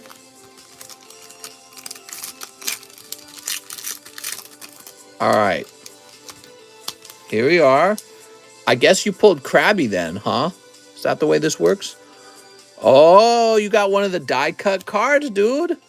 This is why this set's so cool. So his pack is like a double hit. He's got Caterpie and he's got Krabby behind it. Now, they're probably stuck a little bit. We're going to wiggle these a little. Try and loosen them up. You can wiggle the cards slightly without doing any damage. We want them to break free of each other. All right. Krabby's looking okay. These guys never grade super well. These die-cut cards, they're really hard to get a 10 on. In fact, I'm pretty sure that was a little piece of dust that just came off of this edge. But, you know, that means it was about to fall off anyways. So there's Caterpie, and here is Krabby. We want Weedle, F Caterpie. I know you're not talking about Caterpie. There will be no Caterpie slander in this stream. Very cool. Let's see what else he pulls. We got Krabby, the girl, Hitmonchan, Execute. Perfect for scrambled eggs in the morning. Sabrina, and Krabby Kingler. Oh, you got Kingler, huh? That's cool. Anytime I see Krabby Kingler, I really just get hungry for crab legs. What about you guys?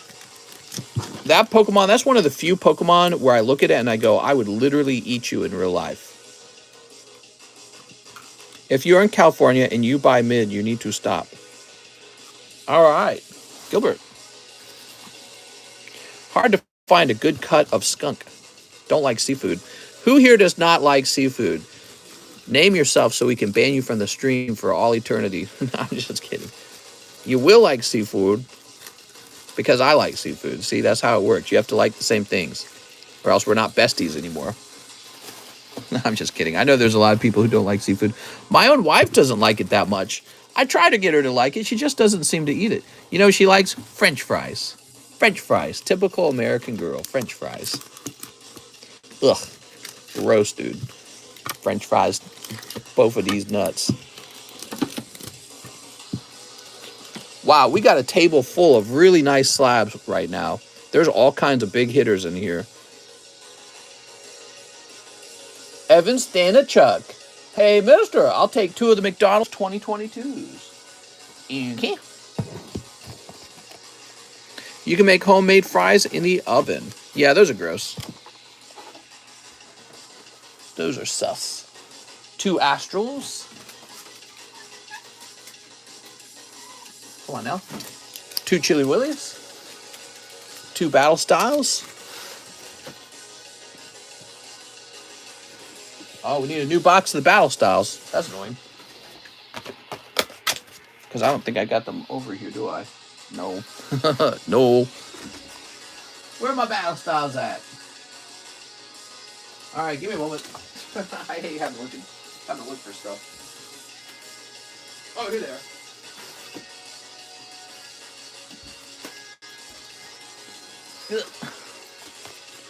Matt Gaetz is the new Epstein. There's probably always somebody doing the most number of evil things. 3 7 deadly sins. See, how was I supposed to remember that? That's hard to remember. I think I just remember stuff. I remember. 2-star birth. You got it, man.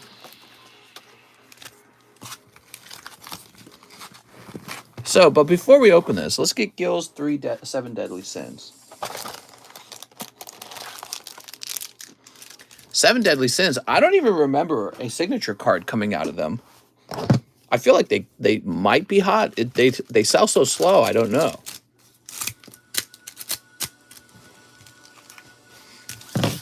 Here we are. Boobies. Ahalo. Boobies. Ahalo. Boobies again. Ahalo again. Meliodas. That's for Gilberto. Gil, nothing crazy in these 3 packs.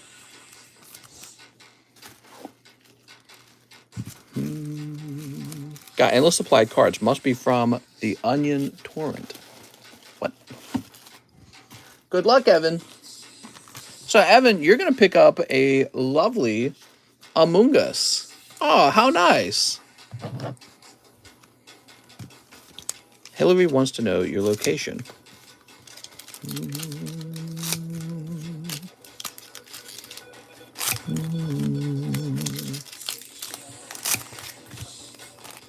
Where the buttons come from?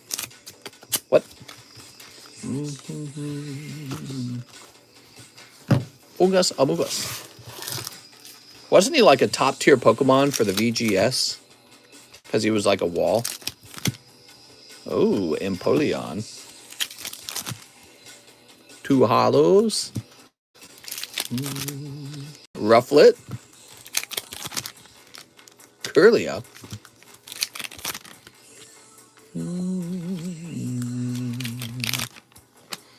Girder.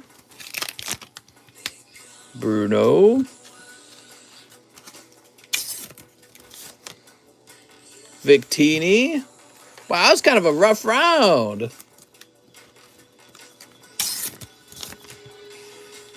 Growlet. Oh, man. I'm sorry, Evan. Evan, you got the rough round, dude. I'm sorry. When Hillary lost, I gathered up all my rainbow-haired friends and cried with them, but mine were tears of joy. You're like, oh, this is too bad. Oh, I'm going to cry with you.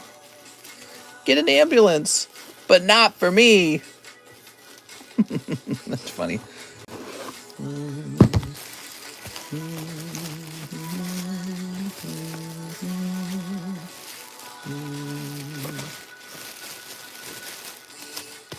Yeah, but I hate Trump. He's the worst. Let's see. We are looking for Evan Stanichuk. Ah, here he is. I'm going to do the same when Joe Biden wins again. Oh, no. Dude, he's got to be unpopular because I don't even think Democrats like him. Get rid of my hollows when my order comes up.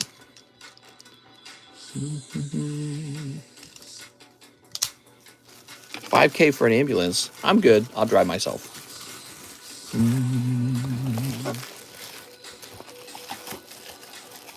Still taking orders? I'm still taking orders. It's only 2:09.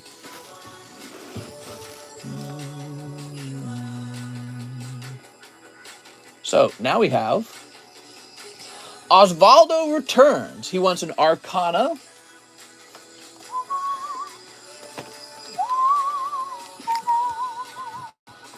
And a promo. Here we are. And Mister, you're going to pull a lovely, let me split this. You're going to pull a lovely Dino. Wow. Jirachi's still on table. I think it is. It grew out a white runs cross deaf friendly fire. Steep. Honestly, I think part of the reason that Putin invaded Ukraine is because he felt confident because of how bad Biden handled Afghanistan. He is probably watching that and he goes, you know what? This is my shot. I've got 4 years. I'm super old. This is my shot. He probably thought to himself, this is one of the least competent administrations the United States has had, maybe ever. And he said, I'm shooting my shot. So it almost makes me wonder, had he lost, maybe we would not have the war in Ukraine at all. It's really sad, actually, if you think about it, right? All right, because Putin's been in power for a long time. He could have invaded Ukraine the whole time. All these years he could have invaded. He did it when Joe Biden takes office and fumbles in Afghanistan like crazy. Then he finally invades. So the timing seems like it's making sense. Joseph Sparmbleck, 6 lost origins. Putin a beta. All right, let's see. I think the problem with Putin is he's not a beta. The problem with him is he wants to be an alpha male. So he's doing alpha male things like, oh, let's go to war. And it's not turning out well for anyone. It is not so nice. Sometimes the beta males are just like, no, let's go home and play video games and eat Cheez-Its. And to be honest, sometimes that's a better lifestyle. Sometimes that's nicer than going to war. Putin! All right, so here are your lost origins. Now we need 6 Fantasias. Putin's all like, ooh, we're going to win. Boo. 1, 2, 3, 4, 5, 6. All right, here we are. You're going to get a lovely Growlithe. You literally have no idea what you're saying. Mr. Amazon's giving us a raise October 2nd. Sweet! It's so nice when your master gives you a small increment in pay to keep up with inflation. I'm just teasing. Amazon's probably a nice company. I just like to mess. Actually, you know, I don't dislike companies. I don't dislike jobs, but I hate taxes. Taxes is the thing I can't stand. So if you're going to make a master-slave argument, I feel like the real slave and the slave owner is the government and the taxpayer. All right, here we are. Amazon, at least you can quit that job if they don't pay enough. You go, I don't like the pay. I'm out of here. You know what I mean? The government says, we're going to increase taxes on you, and then we're going to print money like crazy, whether you like it or not. There we go. We've got a Rezu. Mind Control D's. There we go. Radiant Guard of Wear. Hocus Pocus 2 is up. What? Hocus Pocus 2? Like the old, wow, really? They made a second one? The first one wasn't even good. Here's Pidgeot. Mister, would you break your own limb to not get drafted? No, I'd be the other way around. I'd be like, let's do it. I'd be like, give me a gun. I'm going crazy. And then if I die, I die in a blaze of glory. If I live, I come home and constantly brag. Every girl I meet from then on, I'm going to be like, yeah, we were in the trenches. There were 20 of them. That would be the rest of my life. Let's see what we got. Oh, a hollow. Yeah, that gnarly. I would be a chef. Okay. Well, you know, they need good chefs. Mister, they don't know why they fight. You don't have to know. Fighting, you can just fight for its own sake. You can be like, it's me and you and a gun, and one of us is going to die. And the winner takes all. I understand that, though. You know, sometimes people are really concerned about surviving and not dying for old people reasons. Oh, wow, this old guy wants to have a piece of land back. Ooh, I get that. My alt Giratina is horribly off-center. What's the best thing to do with it? Sell it to somebody on eBay who doesn't understand that it's a horribly off-center. All right, here we are. Hopper broke his foot on the train tracks to escape Russia. True story.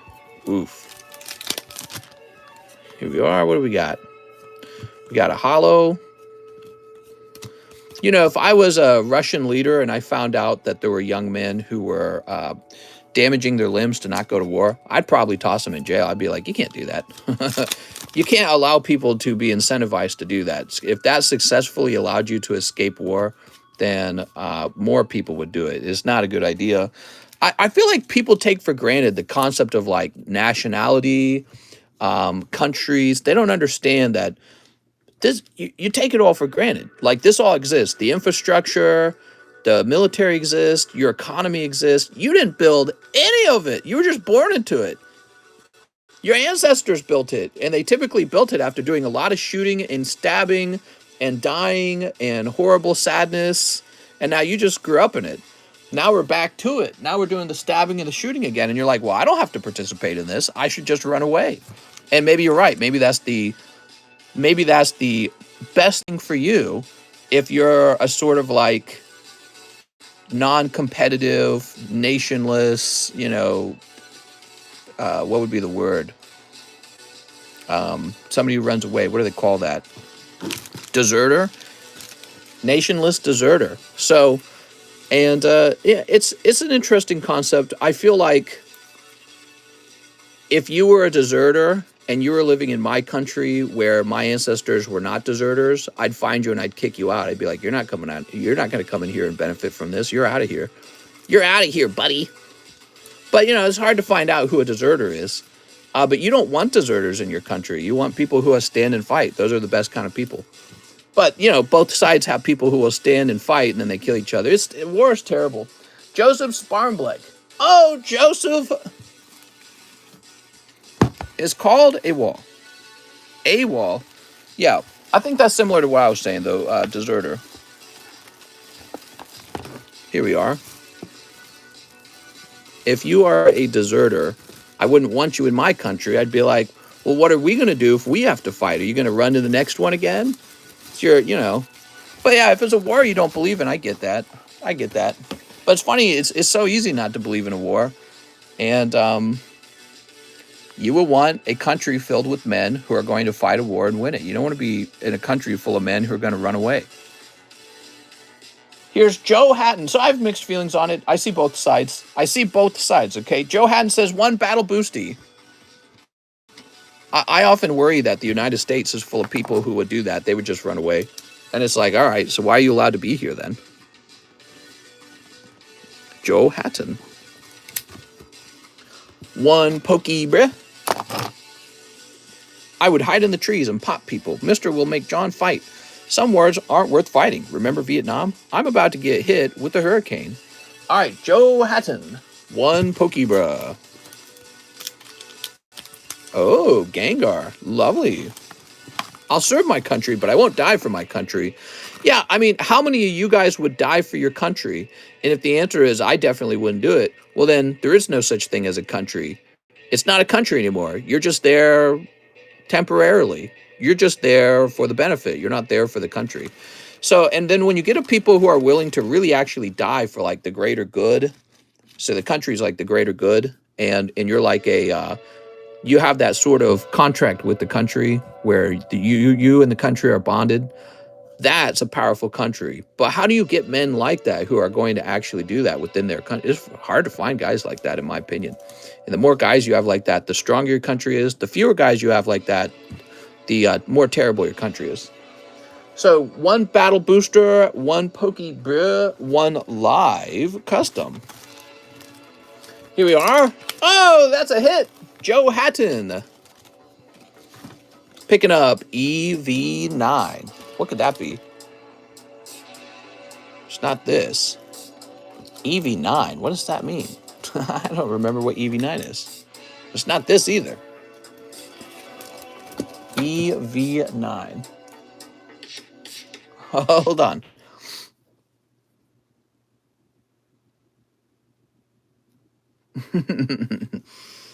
EV9. I don't know what it means. Hold on.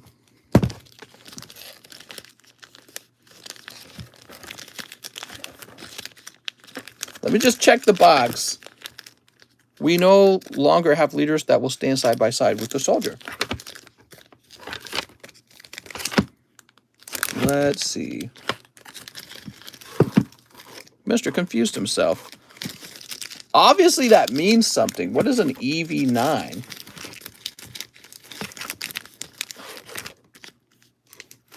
Is it 9 packs of something? Oh, here it is. I found it. I found it. You ready? It is a card. It's a Pokemon card. There it is. Alakazam Tops. Beautiful, man. That's a die-cut card. You see that? How cool is that? All right, there we go. Do I have this box incorrect then? Oh, I think I have the box incorrect. Maybe? Let me put the box like this. All right, and we'll get this music playing again. Congratulations, Joe Hatton. Very cool card, man.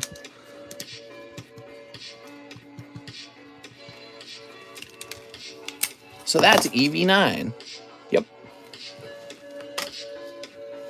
That's the name of the card.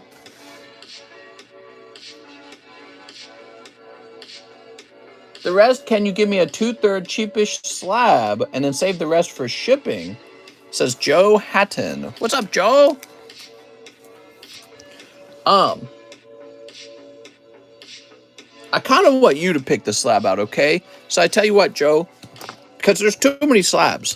I don't know what's a 2/3-ish cheapish slab, and I don't know how much will be needed for shipping either. So we're going to say it was 20, 40, and 15, which is 55, and you sent 250. So you got a nice chunk of cash over here, Joe.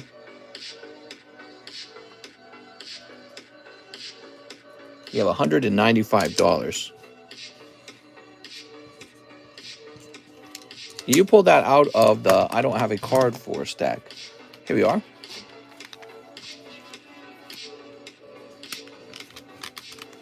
Okay, let's go find your bag. I believe you're up here somewhere. This time, Joe. This time. Here it is. Joe Hatton. Yay! You know, the problem with calling a war a pointless war, it's tricky, isn't it? Here, let's go back here. So people are saying, yeah, but it's a pointless war. I would argue none of the wars are truly, like, pointless. There's probably a least meaningful war and a most meaningful war, right? But, I mean, think about, like, the Founding Fathers establishing America. They really were just some guys who were mad that they had to pay taxes on, like, stamps. And so what did? They said, well, let's just kill a bunch of British people and we'll say that the country is ours now. They're basically like terrorists. And those guys fought for war and died. What if they told you, hey, you got to join our cause because we're going to kick you out of the colonies if you don't help, which I don't know if that happened much, but maybe it did. I'm not sure. But, each war is just sort of one violent group rising up to overthrow another violent group. That's virtually all wars. Had the founding fathers lost, they just would have been another chicken scratch on the history books of the English Empire. So that's all they would have been, is a little uprising that the English shot down quite easily. They happen to win, and then, wow, the USA is an entirely different country, right? So you could call war meaningless, but I don't know, is anything meaningless? And in order to win a war, you got to have a bunch of Chads that are willing to fight and die.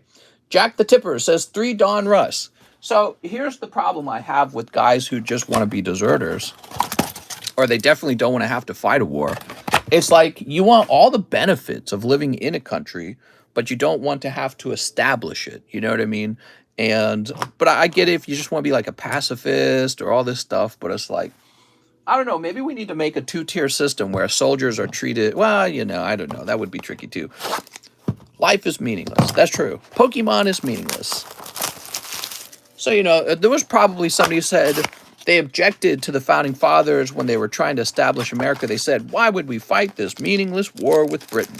We could just be good British, colonies. Here we are. That's what they want you to be. So when is Mr. Flying Out and deploying? Tomorrow. There technically is no legal law that says you have to pay taxes. That's what they want you to believe. Rusty for president. All right, here goes Jack the Tipper. You ready, Jack? So, Mr. Jack, we're getting you a Volcarona. Mr. I've lost too many brothers in arms on COD servers. Too much pain. There's pain, and then there's real pain. I'm sorry for you. Rest in pieces. Sneep. Sneep. New bag? Sounds good. Sounds good. If you look back in time, there probably were a lot of similar wars that seemed like they were pointless, but they led to the expansion of a particular country, or the creation of a new country, or the defeat of a country that overextended itself, which is what Russia might be doing right now. So I don't think any of them are meaningless. It's the constant strife that establishes or destroys, a country. So we got all these countries that already exist, and we were just born into them, right?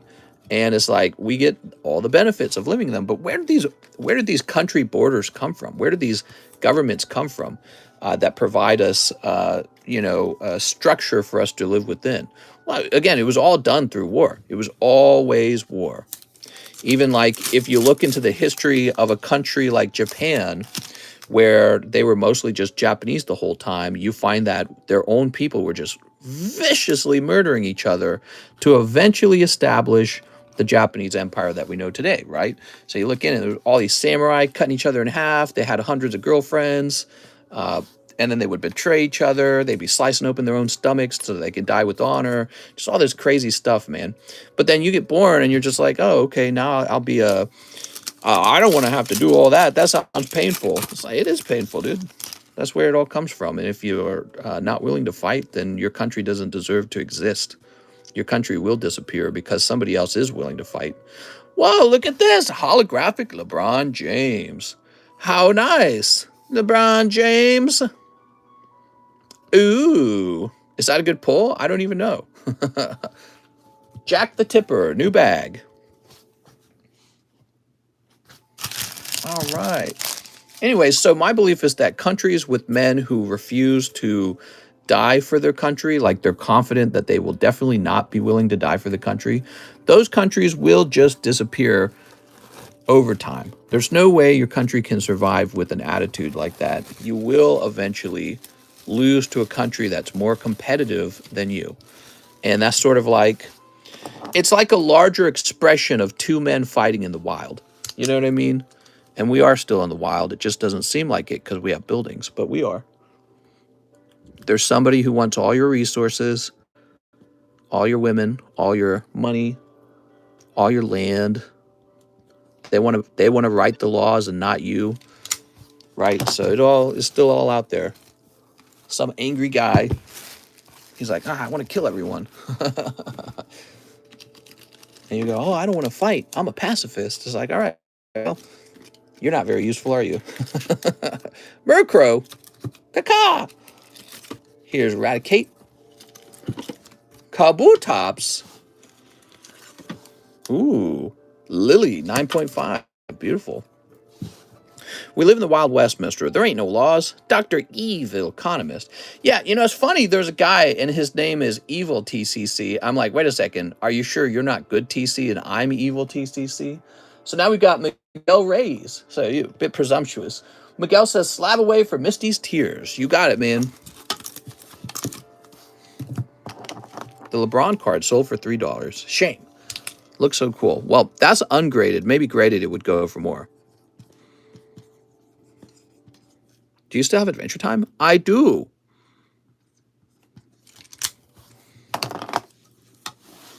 Bit presumptuous that you're the evil TCC and not me.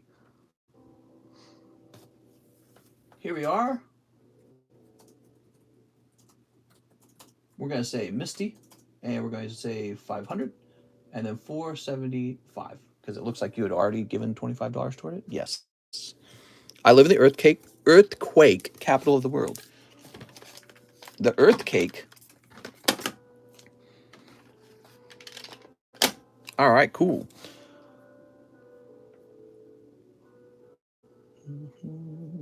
So we've got John Richter.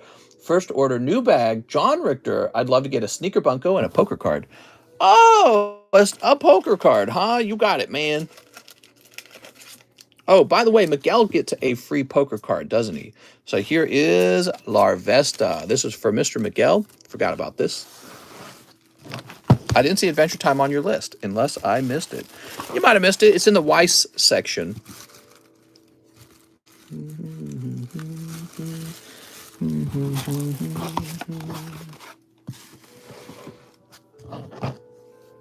Okay, back to John Richter. One sneaker bunko. Why did I grab? Oh, because this was on top of the sneaker bunkos. That's why. Here we go. Sneaker bunko and one poker card. So we're going to grab you a poker card from the pile. Let's see. You're picking up a silver deck. Am I still taking orders? What time is it? 2:30? It's about time to call no more orders, in fact, because we are heading up on 3 a.m. There's Dino. We're at 135 likes. Looks like we're going to fall short of the 200 like goal. Here we are. What do we got here? Booty cheeks. Boobies. Hello. All right. That's for John Richter. What's up, John?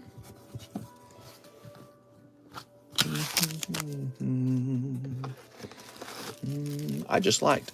Yay! 200 likes for giveaway. That's right. That's the new rule, by the way. We got to reach 200 likes for that giveaway. John Richter. We haven't reached 200 likes since 2 days ago. That just means I don't have to give out as many booster boxes. Isn't that nice? All right, John. So nice. Alexander Chung, 11 double diamonds. Ew, Mr. Alexander, what's up, man? 11 of them, you say. 1, 2, 3, 4, 5, 6, 7, 8, 9, 10, 11. Look at that. Perfect. 12 Fantasias. Ooh, I might have to get a new box for that. Make sure my music didn't pause. Okay, it didn't. So 11 of these. Advertiser. Oh, you're getting the best poker card. You're picking up Eevee.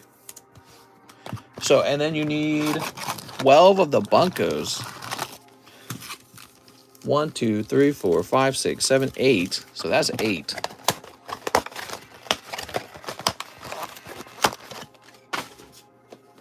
Oops.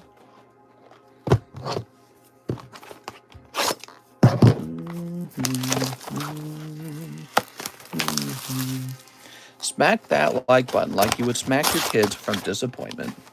Oh, man. 3 and 4. I wonder how many kids disappoint their parents these days.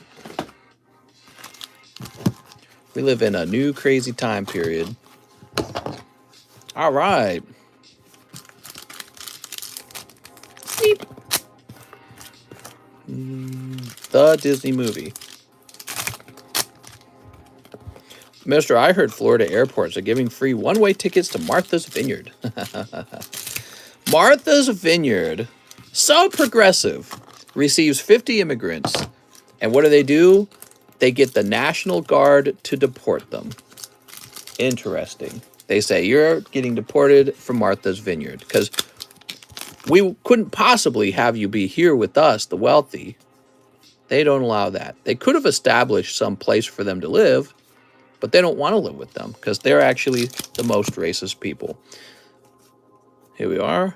That's why they live in a 94% white neighborhood. I can't believe Mr.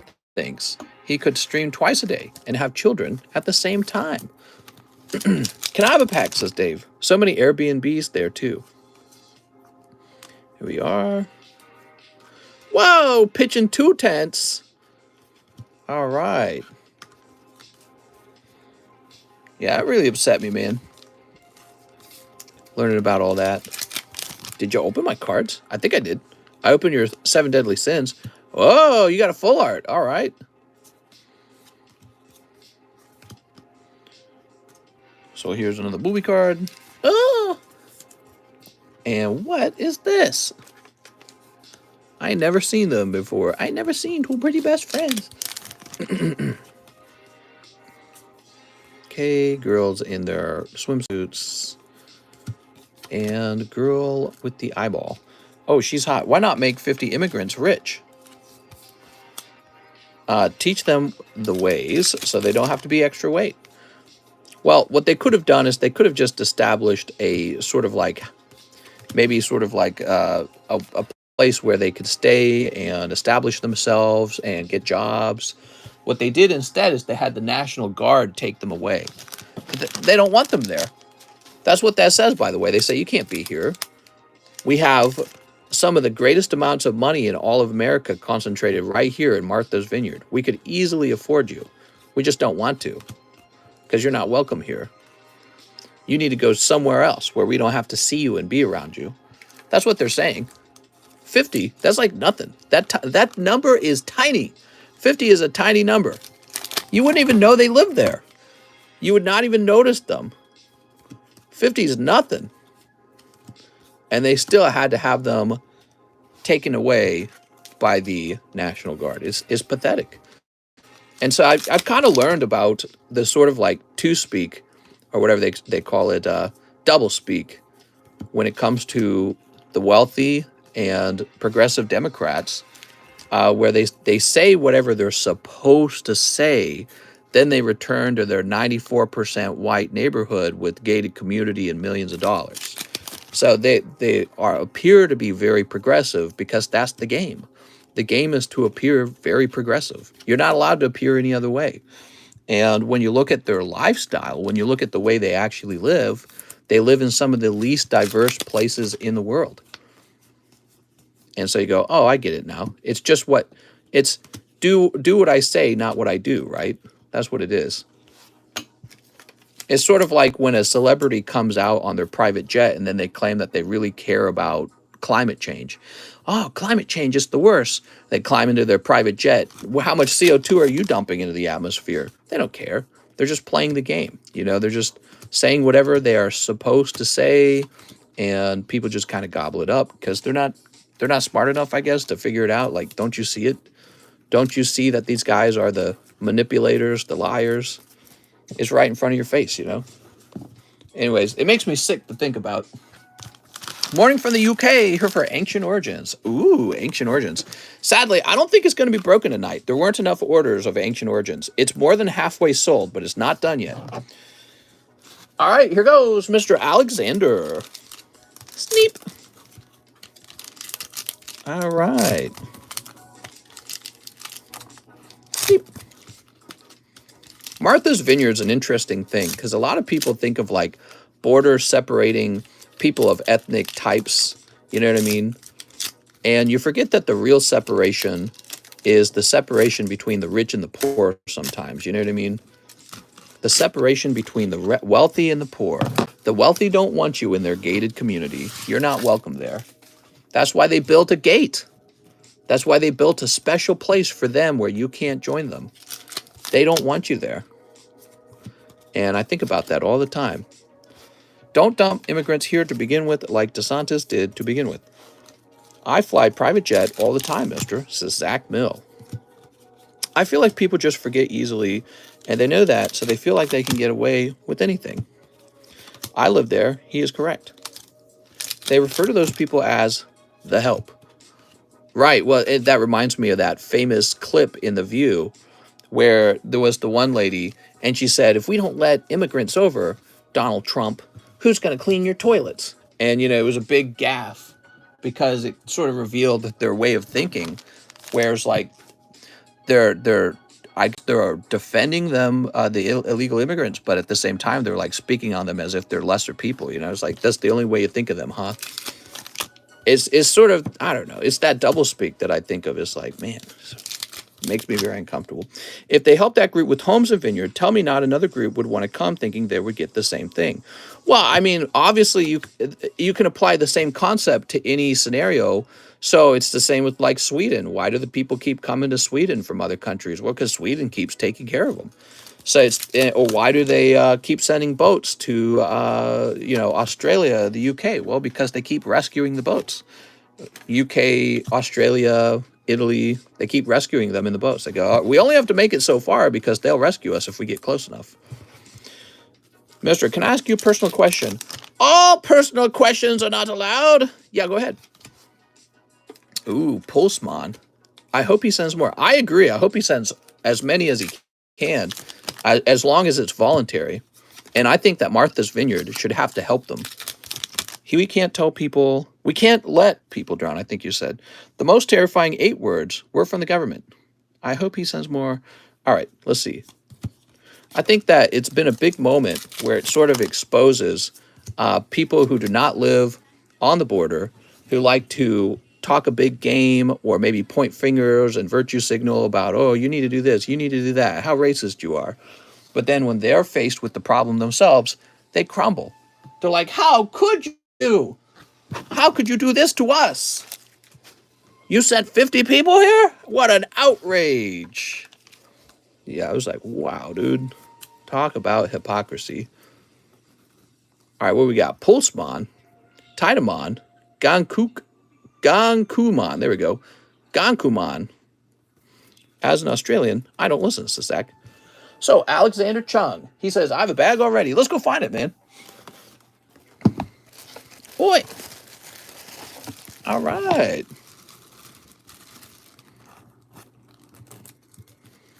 Here we are. Zach rides a kangaroo to school. All these cards want to be coomed on.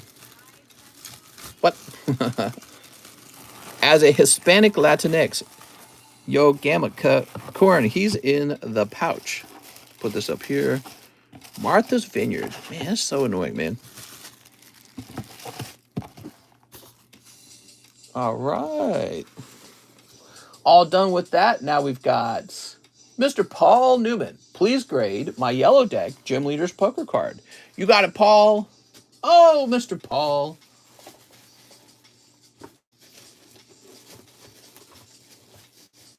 If we could just find Paul's bag.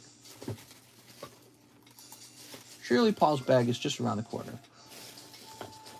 Let's see. We'll grab this whole thing. Hi, I'm Patrick. Paulson Tavish, Pablo Jimenez, Peyton Peter, Pokemon Peter. Put that away. I think it's interesting that a lot of Democrats were so sensitive about what happened in Martha's Vineyard. I find it funny that they don't share the same outrage over the incident. Their primary outrage is that the immigrants got sent there rather than how they were treated. And I feel like that's just more of the same hypocrisy. I used to watch Paul Newman in the movies. All right, you ready? The poker card. Spinda. Oh, he said it was a gym leaders card. Let's go find it. So, Mr. Paul, I don't know if it's okay to ask you online. You can ask me on Discord if you need a private way to ask me. Whatever it is you're trying to ask. I'm not. Oh, there it is. I found it. Did he open 27 deadly sins? We opened 7 deadly sins. It's a friendly message. Yeah, you can contact me on Discord and send it. You're gonna pull Waylord as your free poker card. Yay! I'm dozing off, but I think not yet.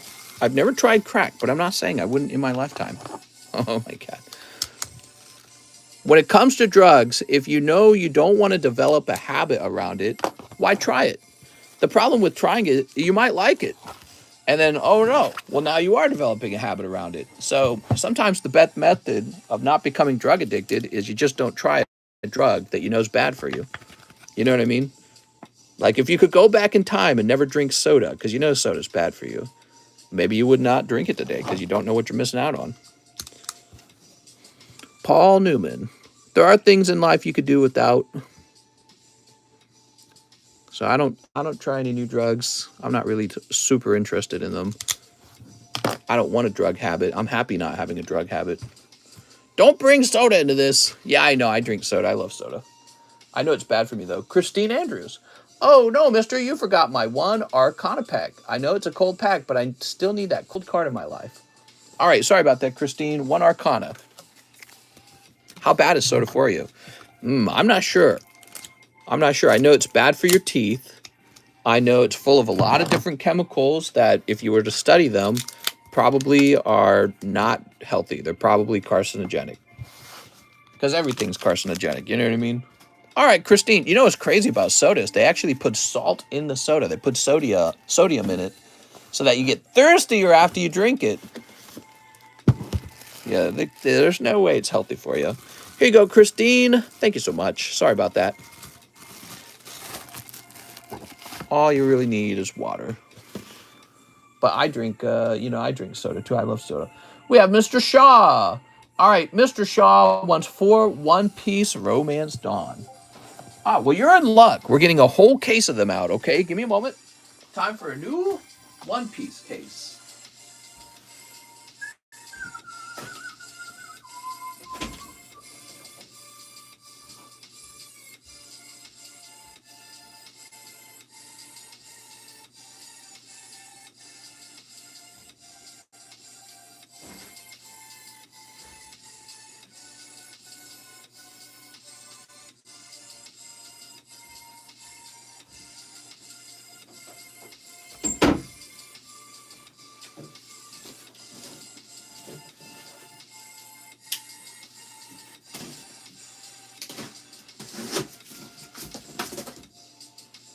All right, so what we got is a fresh case, guys. Fresh case of One Piece. Whatever the chase pull is, he might be in here.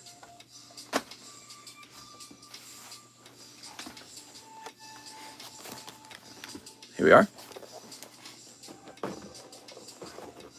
Very cool. Mr. Shaw.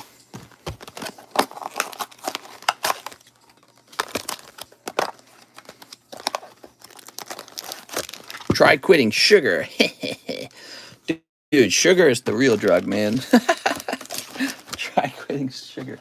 Oh, my God. All right, we got to get a pull for our friend, Mr. Shaw. You're going to pick up this adorable... Oh, I'm sorry, I dropped it. You're going to pick up this adorable Azurill. He slipped out of my fingers. King Hazard. I'm Kyle Hazard. I'm just glad I hate the taste of alcoholic beverages. Lucky for me, I don't drink and I don't smoke. I think if I did those two things, my health would be a lot worse than it is. Here we are. My favorite food is sugar. Oh, we got this guy. And last pack, special hollow. Inky. All right, Mr. Shaw. I like your Azurill poker card. I feel like it's your best pull here. I don't know how much these go for, but I understand Pokemon a lot better. Let's go find your bag.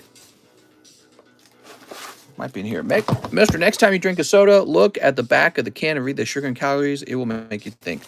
Well, I don't drink any, I only drink the diet sodas, right? And so if you look at those actually don't have any calories in them.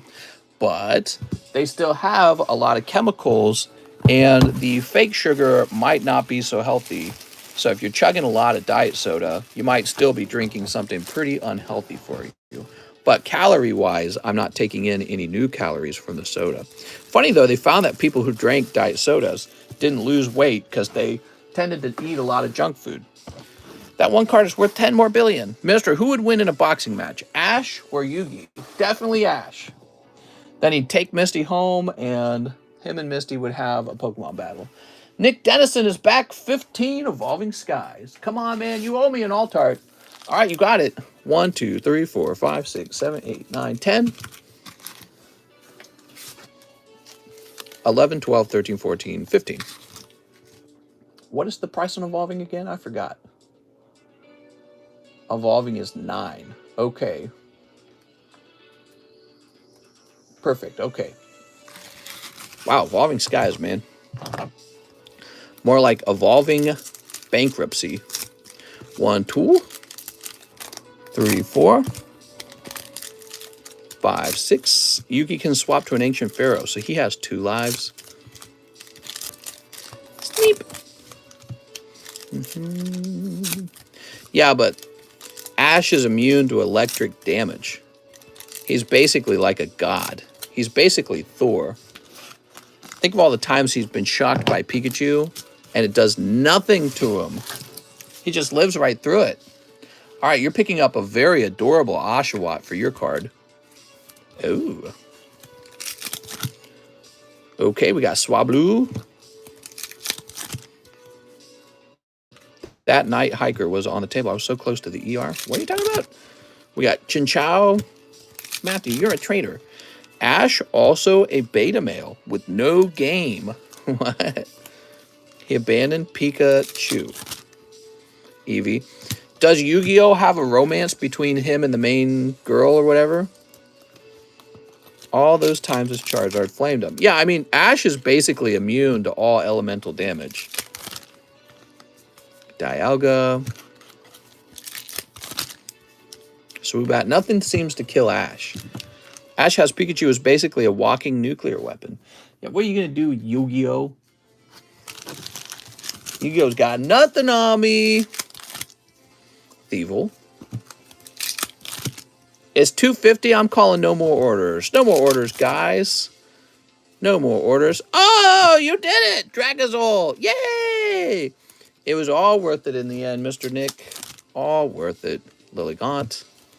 Energy. Here's Fletchling Garbodor. Bang.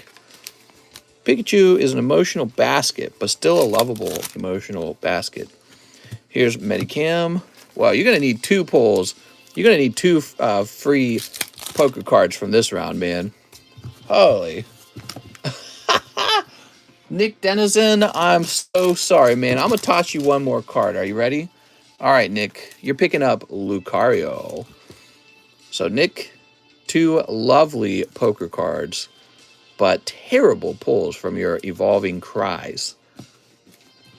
Jesus. Nick with an N. Gonna be over here. Nick Lamont. Nick Dennison. I'm sorry. Pop this in here. And pop this in here. Who's next? We need to refresh. We have 7 people in the queue. Gilberto Cedillo says 20 deadly sins. You're getting a whole box, man. Give me a moment. Okay, so 20. I think there's 20 in here. Yes, 20 packs. Here it is. Gilberto with the big order.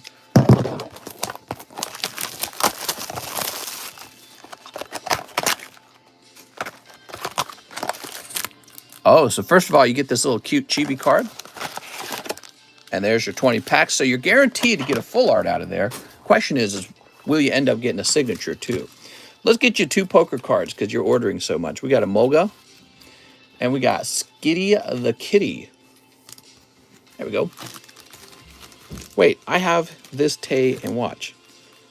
What? All right.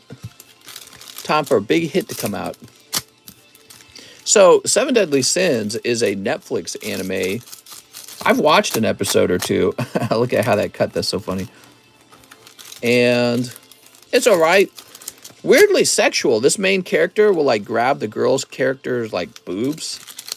And I don't understand. I guess Netflix is cool with that. I was surprised by it. I was like, Jesus. Very rapey. Very rapey vibes. So, here goes. Gilberto. Okay. I know, says Gil. Oh my God, Gil. Here's this girl. So these two characters are like in love, but this is like, she looks like an 8-year-old girl. But, you know, she's like 1,000 years old. Wild, man. Wild stuff. Okay, there's the pig. Okay. Prieta's laughing. It's actually, that's actually how the characters are. She's like an 8-year-old girl or something, but I guess she's some sort of fairy character, and she's super old. It's like, it doesn't seem that way. Have you seen the Jeffrey Dahmer Netflix show? I saw that was available to watch. Here goes. You got Hawk. You got the pig. All right, full art piggy. Hawk confusion. I'll allow it, says Travis. Okay, here's a hollow. Hopefully 2 full arts in this box, right? There could be. Some boxes have 2 full arts, some don't. I need to start watching Netflix again, I think. Okay, here's Meliodas. Meliodas! This guy. Okay. All right, they have this character who's like almost naked. Wild stuff, man. Wild, wild stuff. Tate is ham. Commentate win. Tate win. Women, right? Women. I don't know for the actor's name, but he killed it for sure. All right, what we got here? Hollow Diane. Here is Gauther.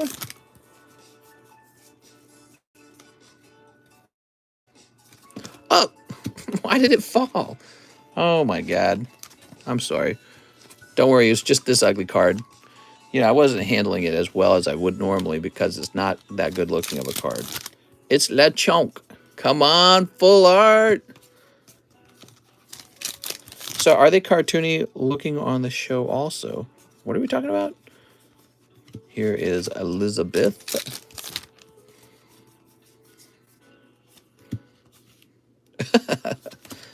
Look what you made me do. She looks awful beat up there. Okay, Hendrickson. Oh, come on. One more full art. Nope. Wow, man. Woo. Don't underestimate the value of these full arts from Weiss, guys, because they are not common. That was 1 full art for 20 booster packs. Just 1. These are actually pretty rare. Evan Peters plays Dahmer and said he got messed up filming the show. All right, I'm sorry, man. But you got the lovely Chibi girl. So there's Chibi boys, but you got Chibi girl. And you got 2 bonus poker cards. So, funny enough, the poker cards end up feeling like they're some of your better pulls. All right, Gilberto, I'm sorry, man. That is a tough round. They all look like full arts. What am I missing? They're all hollows. What are you talking about? Oh, you know what? I define full arts as having a texture. Maybe you're defining full art as having a whole card of artwork. Okay, we got a pristine Zapdos. Alakazam. What is this card back here?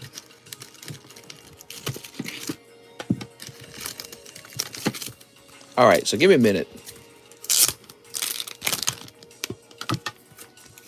I want these cards to have their flaps up because I've learned that grabbing them by the flaps is easy. 20 packs, and that's all he gets. Those, well, you know, that's all anyone would have gotten had they opened that box. So that is the same pulls anyone would have gotten. It just wasn't a super hot box. Tough, man. That's why cards cost so much. So why does one card cost so much money? Because you have to go through so many junk pulls before you get to one rare card, and then that card might not even grade well.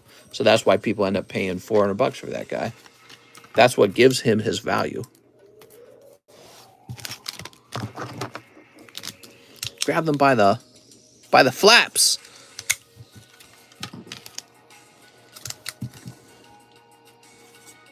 All right.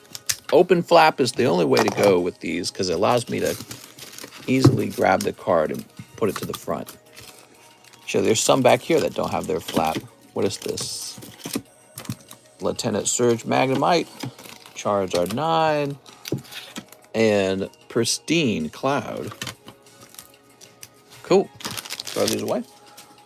We're moving on to Magnus Marshall, one Pokebra. Magnus Marshall. You ready, Magnus?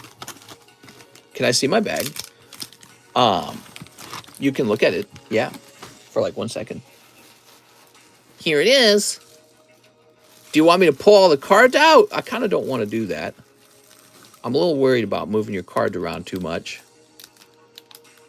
When you get these really huge bags, I'm like less willing to do that stuff.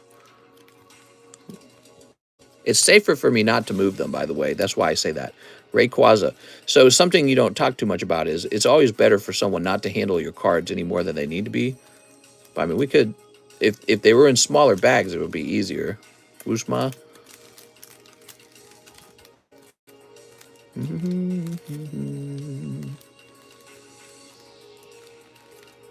You got some lovely Topps cards back here. Haha, that's a Star Wars card.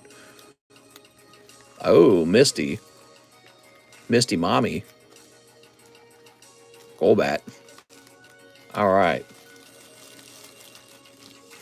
You did the wrong one. Mr. Magnus said a Pokebra. That was a Pokebra. We opened a Pokebra. That's a Pokebra. You pulled one hollow Lugia. Mr. Magnus said Pokebra. This is a Pokebra.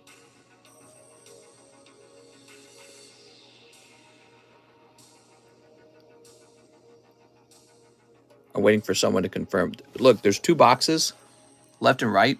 I'm pretty sure I pulled this out of the left box, right? So now I can't remember because I got distracted by the Gilberto thing. So this looks like it's not a Pokebra because it's a hollow card.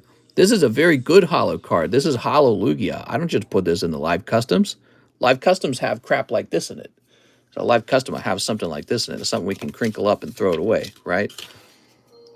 You pulled a battle style spot. No, went back. It's a bro. All right, there we go. One Pokebra. He also gets a poker card. Here we are. Huh, so the Samurai evolution starts to stand up, but then he becomes a four-legged creature at the end. I don't know how I feel about that. All right, Magnus Marshall. It's confusing. He stands up, and then he devolves to a four-legged creature? I don't know. Who's designing these Pokemon, man? Put me in charge. I'll fix it. Okay, now we got Eric Mason. 3 Hidden Fates. Okay. 3 Hidden Farts. 5 Lost Origin. I have a small bag, says Eric Mason. Oshawott adorable, Samurot's awful. Yeah, that's what it looked like. In my experience, Pokebras had more substance. So Pokebras, when you see that Lugia come out, is typically because it's preparing the next pack to be hot. So the Lugia is a known cold pull in the Pokebras. All right, here we are. He's a very good cold pull. Yeah, if that Lugia were to grade 10, how much you think it would go for? A decent chunk. And he's considered a cold pull. Can you believe that? That's not bad. All right, Eric Mason. Yeah, that's why you noticed there was a lot less, because that, in fact, was a cold pack. We got Far-Fetched Jesse James. And Magneton. That's my favorite. I remember when this came out, I was so in love with it, but then like a million of them got graded. I'd have you know, I graded a Hidden Fates pack with you and got a PSA 10, resold it for 200 at a TCG store here in Los Angeles. Nice, dude. So glad to hear that. Of course, you know, if you sold it to a card store, that means that basically they probably turned around and they had to sell it for probably, if I had to guess, close to 300. You might have tested eBay auction in the future, because you might get more at eBay auction. Like if we were to go look that up, I don't know. Let's see. PSA 10, Hidden Fates, Booster. No, that's not bad actually, because I see some right now for like 150 and 190. So I think you might have done fine. All right, sounds like you made good money on it. I'm glad to hear that, man. Wow, that's cool. Here's Far-Fetched. Mister, I'm still butthurt from this morning. I'm sorry.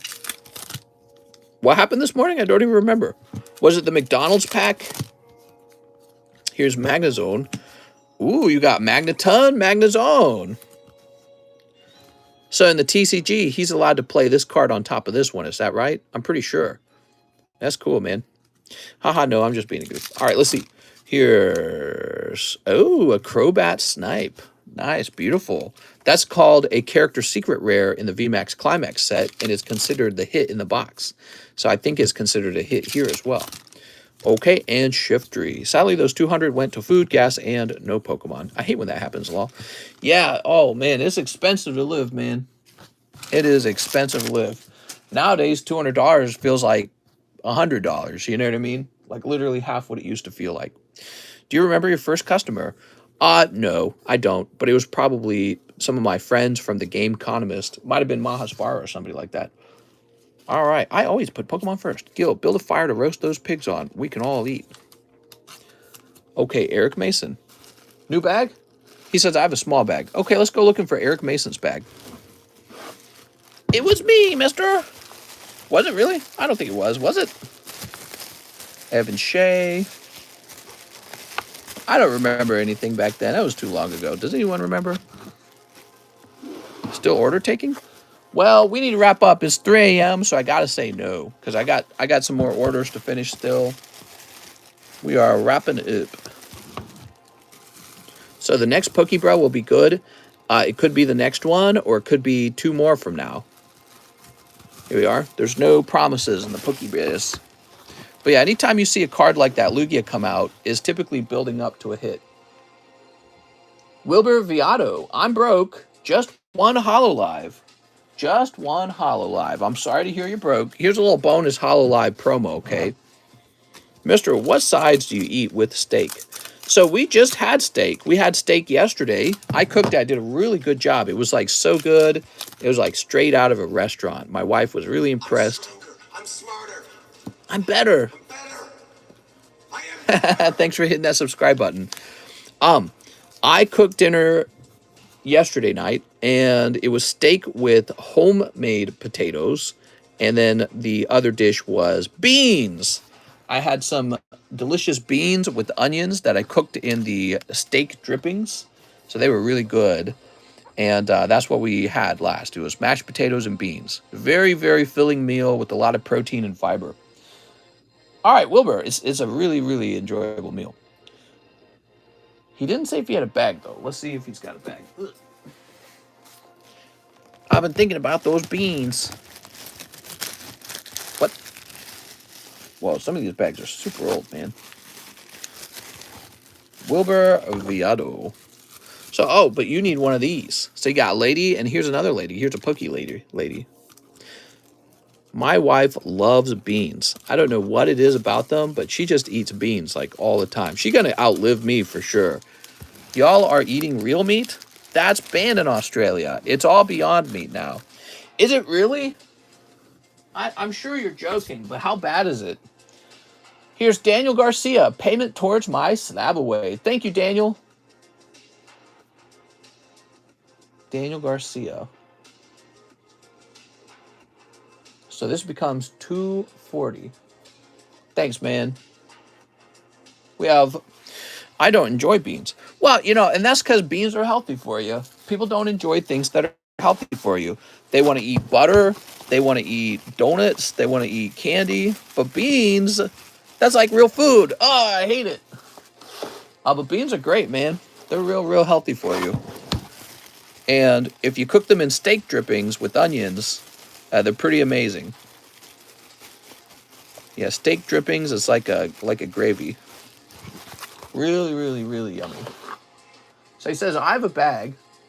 Oh, I'm sorry, not Daniel Garcia. Alex Kinkella, 1 box break. You got it, Alex. Beans with chorizo is flight black beans. Ban ant. Like, stream for giveaway. Chili beans? All right, Alex.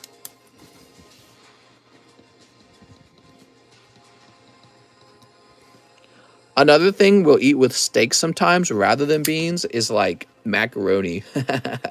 Macaroni and steak. Have you guys ever had that? Oh, it's so yummy. So decadent. 2 fates. Of course, I never feel very healthy after that because macaroni is just an excuse to eat. It's like cheese bread, basically, isn't it? That Lugia is a good card. Sorry for the confusion. He is nice, isn't he? All right, here we are. Beans with chorizo is dangerously delicious. All right, here goes. Alex. Oh, I see you got something. Carbing. All right, you got carbing break. Does that count as a pull? Mandibuzz and another Bronzong. Weird. I had mac and cheese at Chick-fil-A, regretting it now. Yeah, cheese will make you feel dense. You know what I mean? It makes you feel unhealthy. You eat a lot of cheese. There's something about cheese. I don't know what it is. Maybe it's overly processed. And then you eat it with macaroni, and that's just a cup of flour if you think about it. You ever think about that, guys? Noodles is just a big cup of flour. Could you imagine sitting there eating a cup of flour? It's terrible. So that's why you got to cover it in cheese so that it's palpable. All right, Alex. Not that good. I've never been a big fan. It's weird, though, because I love ramen noodle. Ramen noodle is the best.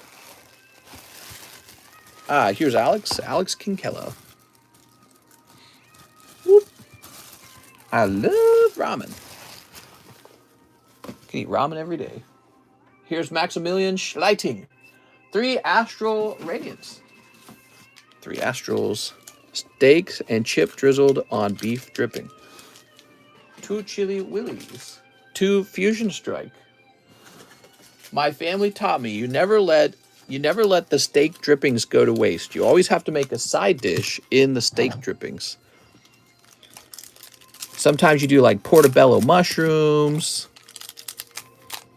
You could do green beans. But you never let it go to waste. It would be so sad. There we go. Y'all making me hungry, says Gil. Oh, Gil. Here's Bronzong. Some chilaquiles, Swinub, Obama Snow, Sneasler. Ooh. My wife also loves potatoes. I don't know what it is, but it seems all the girls I've ever met in life, they're big potato eaters. And she can't figure out how I make mashed potatoes so good. It's so funny.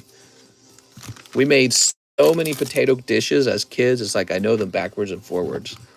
It's like my secret to cook her a delicious mashed potato. I always tell her, you'll never find another man like me who can make you these mashed potatoes. Maximilian. I'm going to order McDonald's breakfast now. You made me hungry. In China, we eat pit bulls. What are you talking about? Food poison Mr. and take all the Pokemons. Dude, I swear to God, the place we ate at basically was food poison. I didn't eat my whole dish. I was like, why even eat this? Why even eat this? I actually asked the waiter when we were there. I said, what's your most famous dish? I told her, what's your most special dish? The thing you guys do best. And she's like, oh, the fried chicken. So I said, all right, give me the fried chicken. So he brings me out a fried chicken breast, and it's disgusting. It's the worst fried chicken I've ever eaten. There's no flavor. There's no seasonings. All you taste is like a low-quality oil. and it's dry as F. I'm like, literally every grocery store that sells fried chicken has better tasting fried chicken than you guys. And the side dishes were also disgusting. It was like French fries and fried onions, and I'm stronger. I'm oh man, smarter. it was Better. horrible. I am better. Did he, by the way, did Maximilian get his free poker card? I'm sorry. I don't remember if I gave him one. It was so disgusting. Some of you guys are joining later in the stream, so you didn't hear this. But one of the reasons why we started late tonight is because I took my wife out to eat at a new restaurant, and it was honestly so bad that I believe it made me sick. I started feeling sick after eating their food. My wife got, okay, he does need a poker card. My wife got the meatloaf, and I'm like, oh, all right, so you get the meatloaf. We'll try some of your meatloaf. And she couldn't eat it. She was not able to eat any of that meatloaf because they put it was like imitation smoky meat. You ever had that? So there's a difference between authentically smoked meat and then meat where they take like the liquid smoke garbage seasoning and they sprinkle that on top. Oh my God, it was disgusting. And so she couldn't even eat that. And I ate some like a freaking idiot. You know what? The meat was like a low quality sausage covered in liquid smoke. And there was like a gravy, and the gravy was horrible too. It just tasted like pure salt. There was like no meaty flavor, no real meaty flavor to it. And it was so disgusting. And I ate some of that, and I had a little bit of the fried chicken. I just couldn't eat it because it was so horrendous. And then we smiled and said everything was fine and left with no leftovers, and neither of us finished our plates. And by the time I was home, I was developing a stomach ache and a headache. And I'm like, oh, it was the food. The food was so horrendous. I'm getting sick from it. I couldn't believe it. It was terrible. So I will never eat there again. And it's crazy because that place was so busy. It was so full of people wanting to eat the same food. But that's because there's no restaurants out here. There's zero competition. If you've ever wanted to open up a restaurant and have zero competition, you could move out here and have no competition. All right. So now we've got Robert Wright. He says they're all nines apart from the Umbreon. Mr. Robert, let me know about that in Discord, okay? Let me know about that in Discord. And then we have a Mr. Gilbert who says 27 deadly sins. He's going again. Whoa. You got it, man. Holy. I'm going to open a Mexican restaurant in the Lake of the Ozarks. You know what? It would probably do well. Hold on. Yeah. Yeah, if any of you guys do that, let me know. I'll show your restaurant off. But, yeah, it was so freaking bad, dude. They're all money washing, not intended to actually make food. Any Taco Bells there? Yes, but the closest Taco Bell to me is about 27 minutes away. 27 minutes away. I can't even order it on DoorDash. All right, Diane. Oh, you got banned. Bon. Here we are. I was already talking to my girl about it, seeing a house for $450 out there. Yeah, it's really undeveloped or underdeveloped out here, okay? You know, but the way I see it is if this area does become developed, and I think it will, then all the houses will go up in price, in my opinion. So kind of like what California did. Think about California in the past. In California in the 80s, you could buy a house for super cheap, and if you just held that house and stayed there, you know, eventually it shoots up to like $1.5 million. Now, I don't think that Lake of the Ozarks will go up that much, but it's a naturally more beautiful place than the other areas in Missouri. That's the truth. So to me, it doesn't really make sense why the major cities were St. Louis and Kansas City.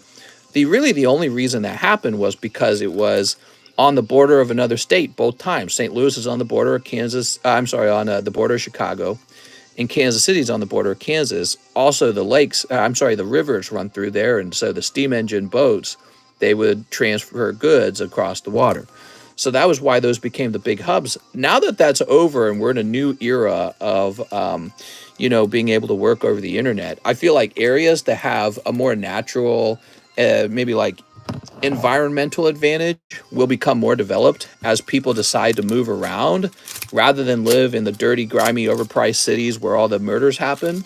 They'll want to move out to the places like Lake of the Ozarks, where life is more laid back, maybe less crazy, maybe less crime, and there's a more natural beauty to it that beats out the places that were developed pretty much primarily based on old technologies. That's my theory. I could be wrong, though. All right, here we are. But yeah, I mean, there's like no restaurants. There's some, but just not that many.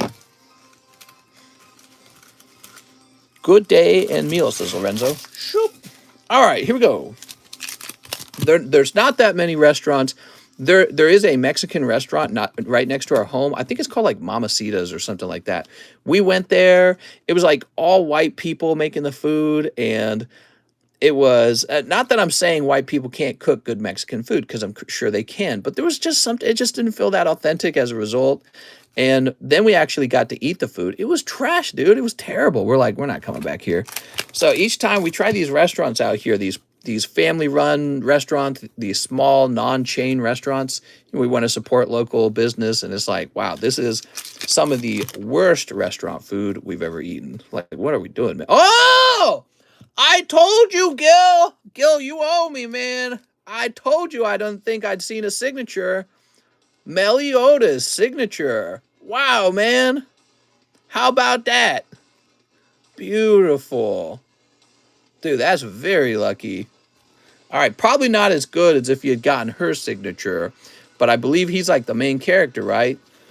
Gil's like, yes! All right, very good. Here we are. He says, let's go! That's a pretty good. Picking up the Meliodas signature. Isn't that funny? Because you had a cold box before this one. Imagine if you had given up, which some people would have. Clip. All right, we'll clip it for you. All right, there we go. Nice. Yeah, imagine if you had given up. This is very funny because we see this happen from time to time. Somebody will get a really cold box, and then they'll go on another time, and it'll be like the hottest box. So it really is like that gambling meme. 90% of gamblers give up just before the big hit. By the way, there's that Merlin character in the TV show. Look, she's like basically naked. Like, what are those panties even hiding at this point? Gil always said he's not a quitter. Oh, look at this. Not just the signature, you pick up Arthur Confident as well. Ooh. All right. Very good. So that's a full art that you just picked up. This was an especially hot box. The secret is to always chase your losses. All right. There's that guy. This guy. Meliodas. Here's this guy, Meliodas' gay lover. Okay, and this guy. Lots of hollows going to come out now. There's no way there's another full art, so we know that the rest of these cards are just hollows, right? His name is literally Ban. Here we are. Yeah, that's a cool name, I guess. Ban. If Ban became a moderator. Here we are, Hendrickson. We know the rest of this is just hollows. Booby Girl. With the hoochie. All right, very good. Wow, what a great last order. Very lucky. I'm happy, says Gil. I'm happy for you, Gil. Is 2 signature box possible? I don't think so. Pronounced Bond, though. Mister, have you seen the new Scarlet Violet Pokemon, Wiglet? I have. I'm an enthusiastic supporter of Wiglet. Wiglet reminds me of Wiggler from Monster Hunter World, actually. The video game that I built a large YouTube channel around. Monster Hunter, that is, not the Wiggler. But Wiggler was like a little endemic creature you could capture. So if you look up Monster Hunter World Wiggler, looks exactly like Wiglet. Almost makes you wonder if they got inspiration from Monster Hunter for that character. Like, you guys don't believe me, I'll show you. Yeah, I immediately think of Monster Hunter World Wiggler.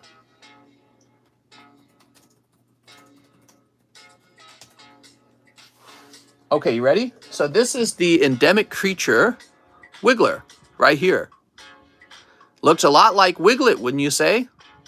And then you could actually get a helmet called the Wiggler helmet. And it was super popular. People loved it. Yeah, the Wiggler looking a lot like Wiglet. But the Wiggler came first.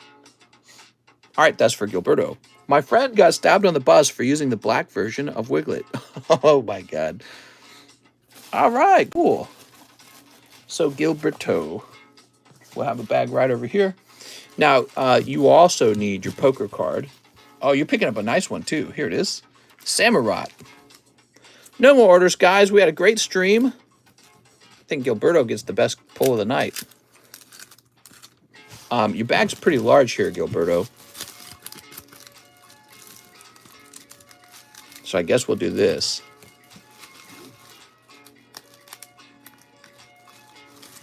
Oh, he's cute. Yeah, people really liked getting him as a helmet, the Wiggler helmet. And so Wiglet from Pokemon really makes me think of Monster Hunter. All right, very good. I guess it's possible they were independently inspired by the actual animal in the real world, and they had nothing to do with each other. But I don't know. I think it's too easy to have simply played Monster Hunter World and been like, man, we need to add this Wiggler as a monster in Pokemon. Taking orders? No, I'm afraid not. We are all done for the night. We had a nice long stream of 3 hours, just like today we had about a 3-hour stream earlier. So that fulfills about 6 hours of streaming. And now I can go die. All right. I had a great time, guys. I'll see you tomorrow. It is Friday.